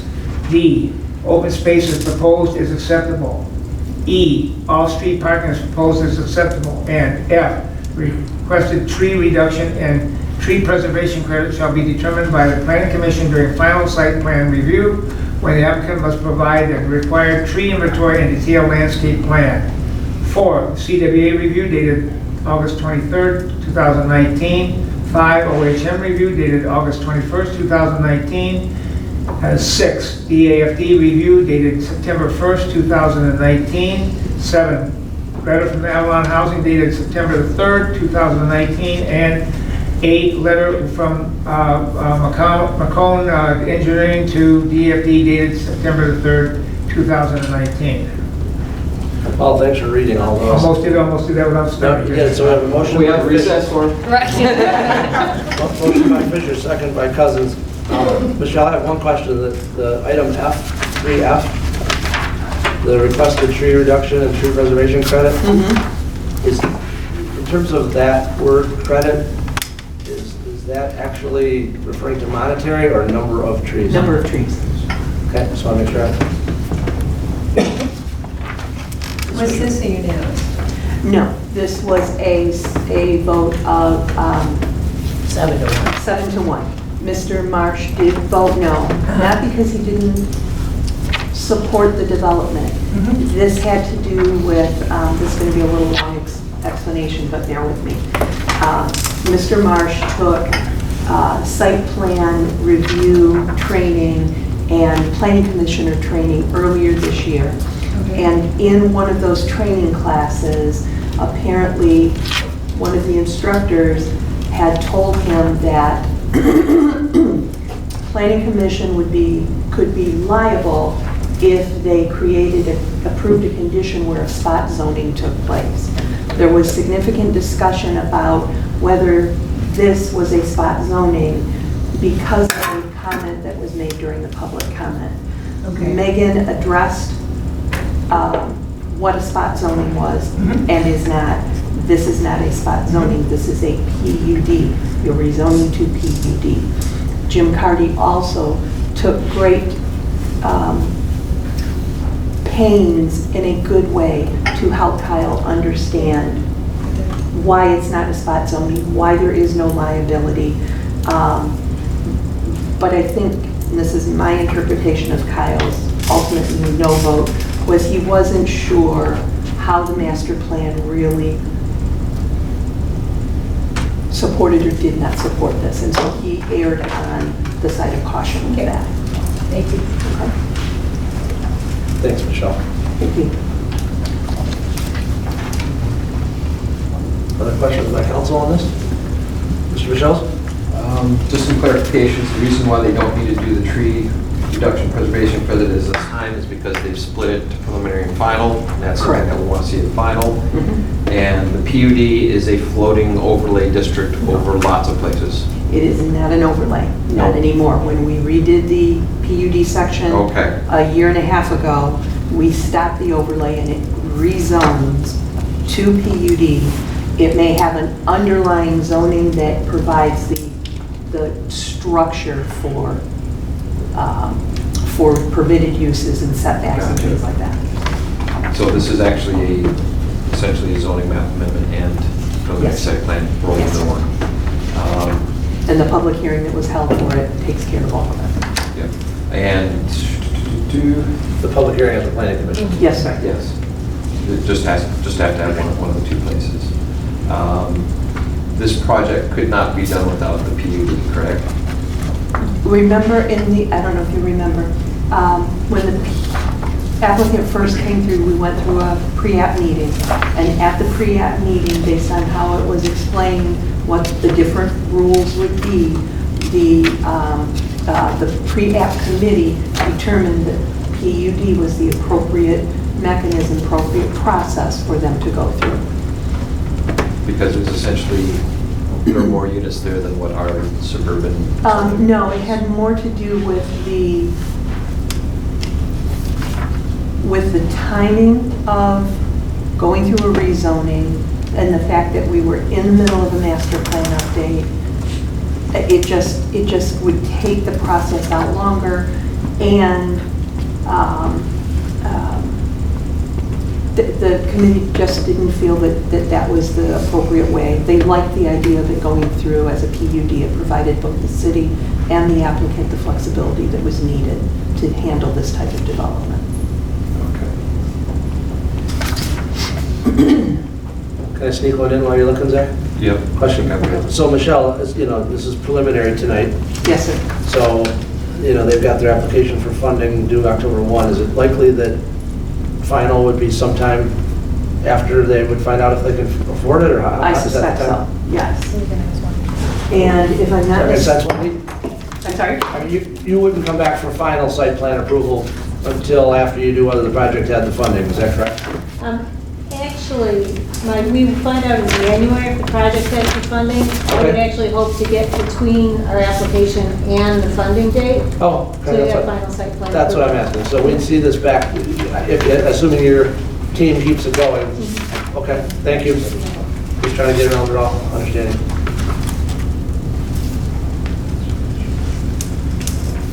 I'm sorry, Zach. I think I'm good. Okay. Oh, no, the last question was, I thought the property had already been split when we sold to DTE. Neither has been closed. It hasn't closed yet. So we haven't done the actual, and then we found an error in the right-of-way dedication that we had to fix, so it hasn't literally occurred yet. Okay, is We're the close. city or DTE or Avalon doing the land division? Who's responsible for that? Yeah, we'll do it. Okay. Everything's pretty much done, we just have to finish incorporating that final right-of-way description into the split. There was a difference between basing it off the road commission line and some other line, I'm not sure about that, but OHM fixed it at their cost because they didn't catch it.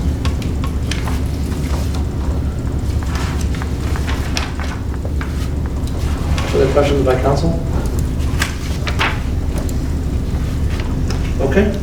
Seeing none, please, did you have your hand up? Oh, no, you're okay. Please call the vote to approve the planning commission recommendation. Bell? Yes. Michelle? Yes. Knight? Yes. Cousins? Yes. Smith? Yes. Fisher? Yes. Keel? Yes. Motion carries. Thank you. Thank you, Thank you all for participation. New business item L4. Make a motion to accept the recommendation from the UDA to extend the pre-development agreement with Norfolk for the 3045 Broad. Second. Motion by Fisher, second by Smith. You will.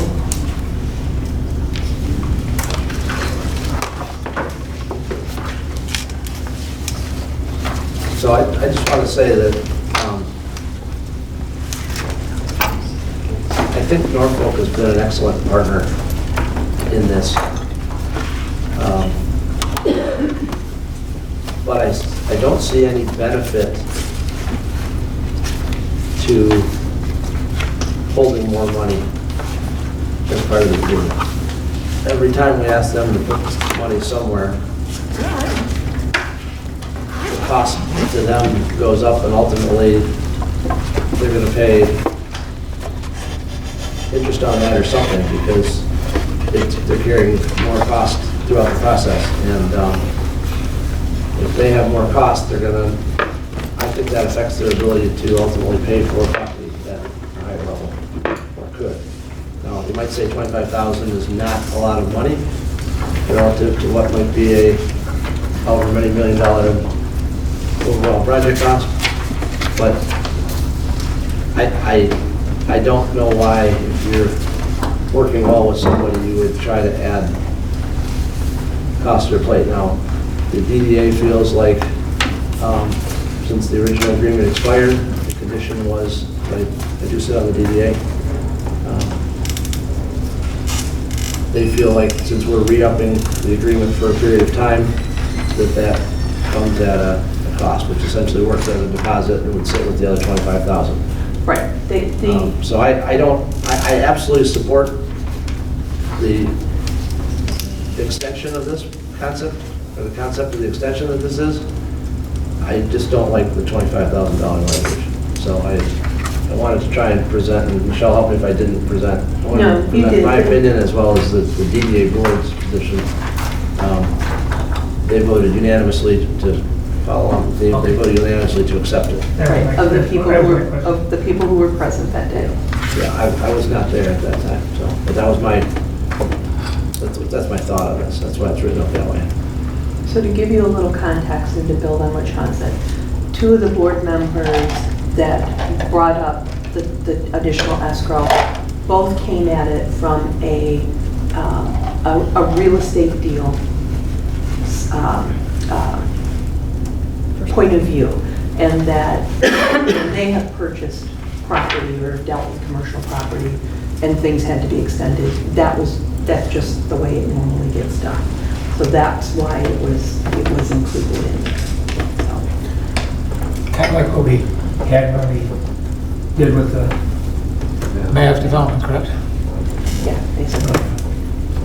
Mr. Smith? So,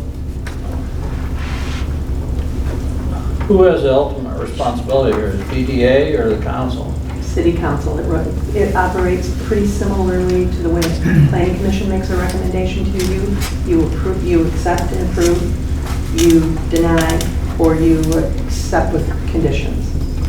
But, you know, it's the DDA's property, technically. Well, it's a combination of DDA and city. Right. And that's why the city has the ultimate, the city is the signer of the agreement. Okay. They take input and guidance, recommendations from the DDA, but in the end, the city is the one that actually is the signer of the agreement. I would be fine if we eliminated the additional or reduced it in cost. 20,000? Because this money doesn't just disappear into a pit, it goes towards a purchase price if they pull the trigger. Well, there is another option. The other option is we postpone it and see if Norfolk is actually okay with it. I mean, if they're okay paying the 25, it would make it a lot easier, but I haven't heard them say that yet. Well, from his text, it didn't really sound like he was. If I had, yeah, it doesn't sound like they're supportive. He didn't say, I don't support it, but he also didn't say that. Well, I Yeah, don't think like that this it's is fine. at all in debate that they've spent that much money in the project. I mean, Quinn Evans is not a budget architect, I don't think. So, and I mean, the person that we basically tied the project to is a principal, so his hourly rate is probably fairly astronomical. So I think that they may not have put up cash, but I mean, they put up Right, a it's lot not of money. cash with the Public city, meetings. but they have invested Think in of the all the property. public meetings, those alone, you know, so it's not like, I don't know, it's not typical, I guess. It's not a typical real estate deal, I don't think. I was surprised when the DDA did that on the. So are you saying elimination or? I would be fine with elimination too. I mean, we have the 25,000, it's just sitting there. If it's 50, it's still just sitting there. Like, it's not like we can spend it or do anything with it. It's just there. And like I said, no one can question their commitment to the project. I'd be okay waiving it. We have what? Waiving the 25,000. Mr. Cousins? Well, I have a question that is, I'm 6½ dozen waiving it, I could read it. In the document on page 202, page 202, excuse me. Okay. It says in A that we have talking about 4 city-owned parcels, okay? And then it defines it even further in 205, 4 parcels of land equal to about 3 acres, commonly known as the 30-45 and the 80-90 grand, which is the parking space, correct? Yep. We heard tonight, though, of discussion when we were talking about in our work session of 2 other pieces of property, 2 other parcels, which were expanded. So my question is, how does that fit in time-wise and with this agreement? If we added 2 more parcels, theoretically, the Falkowski. You're not adding 2 more parcels. Those parcels are already part of the original. No, he's talking about Falcao. I thought about Falkowski's The other- and Oh, those 2, I'm sorry. those 2, and that's a whole different picture now as to what we're agreeing to here. Yeah, but And I think that has to be clarified with Norfolk before they move forward on anything here. But we're not buying them. No, they are, but if we're signing with this agreement, we got Oh, 4. no, this doesn't, wait a minute. This doesn't commit anybody to buy or not buy property. It's not a purchase agreement. This is not a purchase agreement. This is I an understand extension that. of the pre-development agreement related to the property that the city and the DDA own. Correct. And the right, they're essentially getting the right to be the prime developer, if you will. And how about the other 2 pieces of Sold. property, if they've already indicated that, would give us, Well, we'd have, if they came back and said, hey, we think that it's in our best interest and the city's best interest to buy it, we'd probably have to modify our agreement. oh, that's my question. Or they would own it. Or they would The own city it wouldn't and- have anything to do with it. Yeah, one way, right. And if we decided to partner on it, we'd have to have another agreement. My point is, there'd have to be another agreement at some point in time. Correct.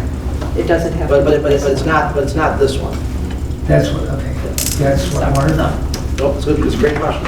Okay. Donna, if you're willing to amend the motion, I'll support it. yeah. To waive the, Yes, I know.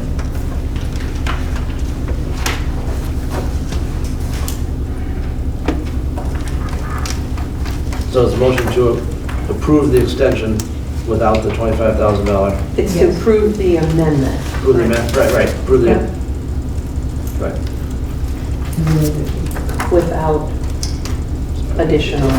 And so we really don't need an answer from Jim Rowe. Not if Yeah. it's not in there, because they'll definitely extend it. Right. It's one less phone call, Michelle. Who was the second on the motion? I'm sorry. I have motion Fisher, Okay, thank second you. Smith. So the motion to approve the amendment without additional escrow. correct. Okay, thank you. From the council, comments or discussion?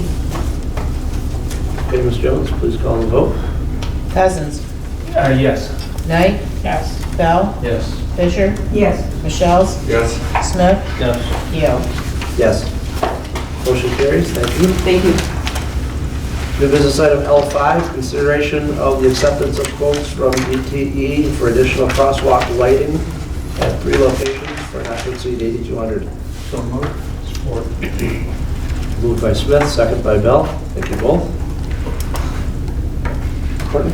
So this would be utilizing our teardrop fixtures that are sitting at the DPW that came off the roundabout. None of these are located in residential areas, so we shouldn't have any issue with light. Plus, you can see from the photometric plan that there isn't anything that would be impacted by light. I think it's a lot of work to get done for $8,200. DT is providing the labor, we're paying for the pole and any conduit that's necessary. I think that this will really help increase the lighting at those 3 locations and is, you know, a really big step towards enhancing the crosswalk safety. The color is kind of TBD. If DT won't paint them green, then we'll just have Richard Brothers sneak in there overnight and paint them. Just want to clarify in the motion that should include what's requested there on page 215, that it also includes to authorize releasing the check. Yeah. So that the work can get scheduled as soon as possible. Yeah, they usually like to have the money up front, so if I could cut that check, then that could get it on their schedule quicker than another 2 weeks. Makes sense. Scott, you concur with that?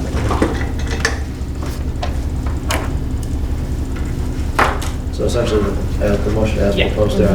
Yeah, okay. Perfect.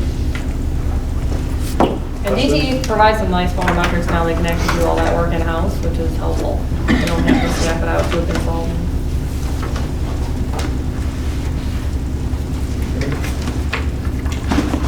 Anything else? All set? Yeah. Questions for Courtney? Okay, Ms. Jones, please call the vote. Knight. Yes. Fisher. Smith. Yes. Cousins. Yes. Bell. Yes. Michelle's. Keel. Yes. Motion carries. We're down to item M, council comments. Andrew, if you would like to go first this evening. I do apologize again for my tardiness. Football gets in the way, doesn't it? Good practice? Yeah. Are you guys winning? Yeah. 2-0 right now. Oh, good. Oh, good. It was 51, and it was the second game, first game was 51 to something, wasn't it? First game was 31-6, second game was 54-14. Please take it easy on some of them. He's a defense, he's not. Thank you. Keep up the good work. Ms. Knight? I have nothing, thank you. Mr. Smith? Ms. Jones? Just a reminder about the fundraiser for Garden Hall coming up Saturday the 21st, Chelsea Hospital. And if you need something in between, this Thursday we have cabbage rolls at St. Andrews for dinner, so. Thank you. Ms. Fisher? A couple things, not to compete with the cabbage rolls, but this Thursday is also Suds on the River, the annual fundraiser for the Watershed Council. It's a great, unfortunately, it's not as close to home as it usually is. Up a ways. If you're on Meadows Metro Park, I've never heard it before. Oh, there. I got there one time. Tucked away off of Rickett. Not even better than I ever played with. Right off Rickett Road. Right off Rickett Road. Yeah. The other item is I just wanted to make council aware and staff that Varnum Rittering has approached us to retain us as experts in reviewing the TNDL for the year. My firm, I mean. Yeah. I won't personally be working on it, but just full disclosure. I know we're looking for people. Yeah. Any help we can get. We'll See if you can get up to point 2. Yeah, they have a lot of concerns with it, so. Maybe somebody will discover that phosphorus fights PFAS. And then they'll be That would be really good. Yeah. If only. I don't think you're the first person to suggest. Mr. Cousin? No, just to reiterate what Scott said, I assume that the mayor will be there with his normal group. I was trying to get there in incognito, but yeah, I'll be there. Yeah. And Scott will be there, I'll be there. It's a great event. That's good. We'll have, hopefully that the 2 raindrops that they're predicting will just be few and far. No, there's always a big tent. It's a good time. It's a great time. Mr. Michelle? All right, just a reminder, Cap Dart is working on the transportation forum with Representative Lisinski. Saturday, October 19th, from 10 till noon at the Chelsea Senior Center, which is where the high school used to be, following the cafeteria there, the old cafeteria. And that is an away game for Michigan at Penn State, so there shouldn't be any local football. There you go, I like it. And we took great pains to schedule it as such. Publication will be coming up soon. It's generally going to be through Representative Lisinski's office. Thank you. Okay, we are back around in non-arranged participation. Is there anyone in the audience that would like to speak this evening? It's the second opportunity on the agenda. Seeing none, we do have a closed session scheduled for the purpose of discussing labor negotiations in accordance with MCL 15.268. So I'll ask that everybody clear the room. We will come out of closed session into open session before we adjourn.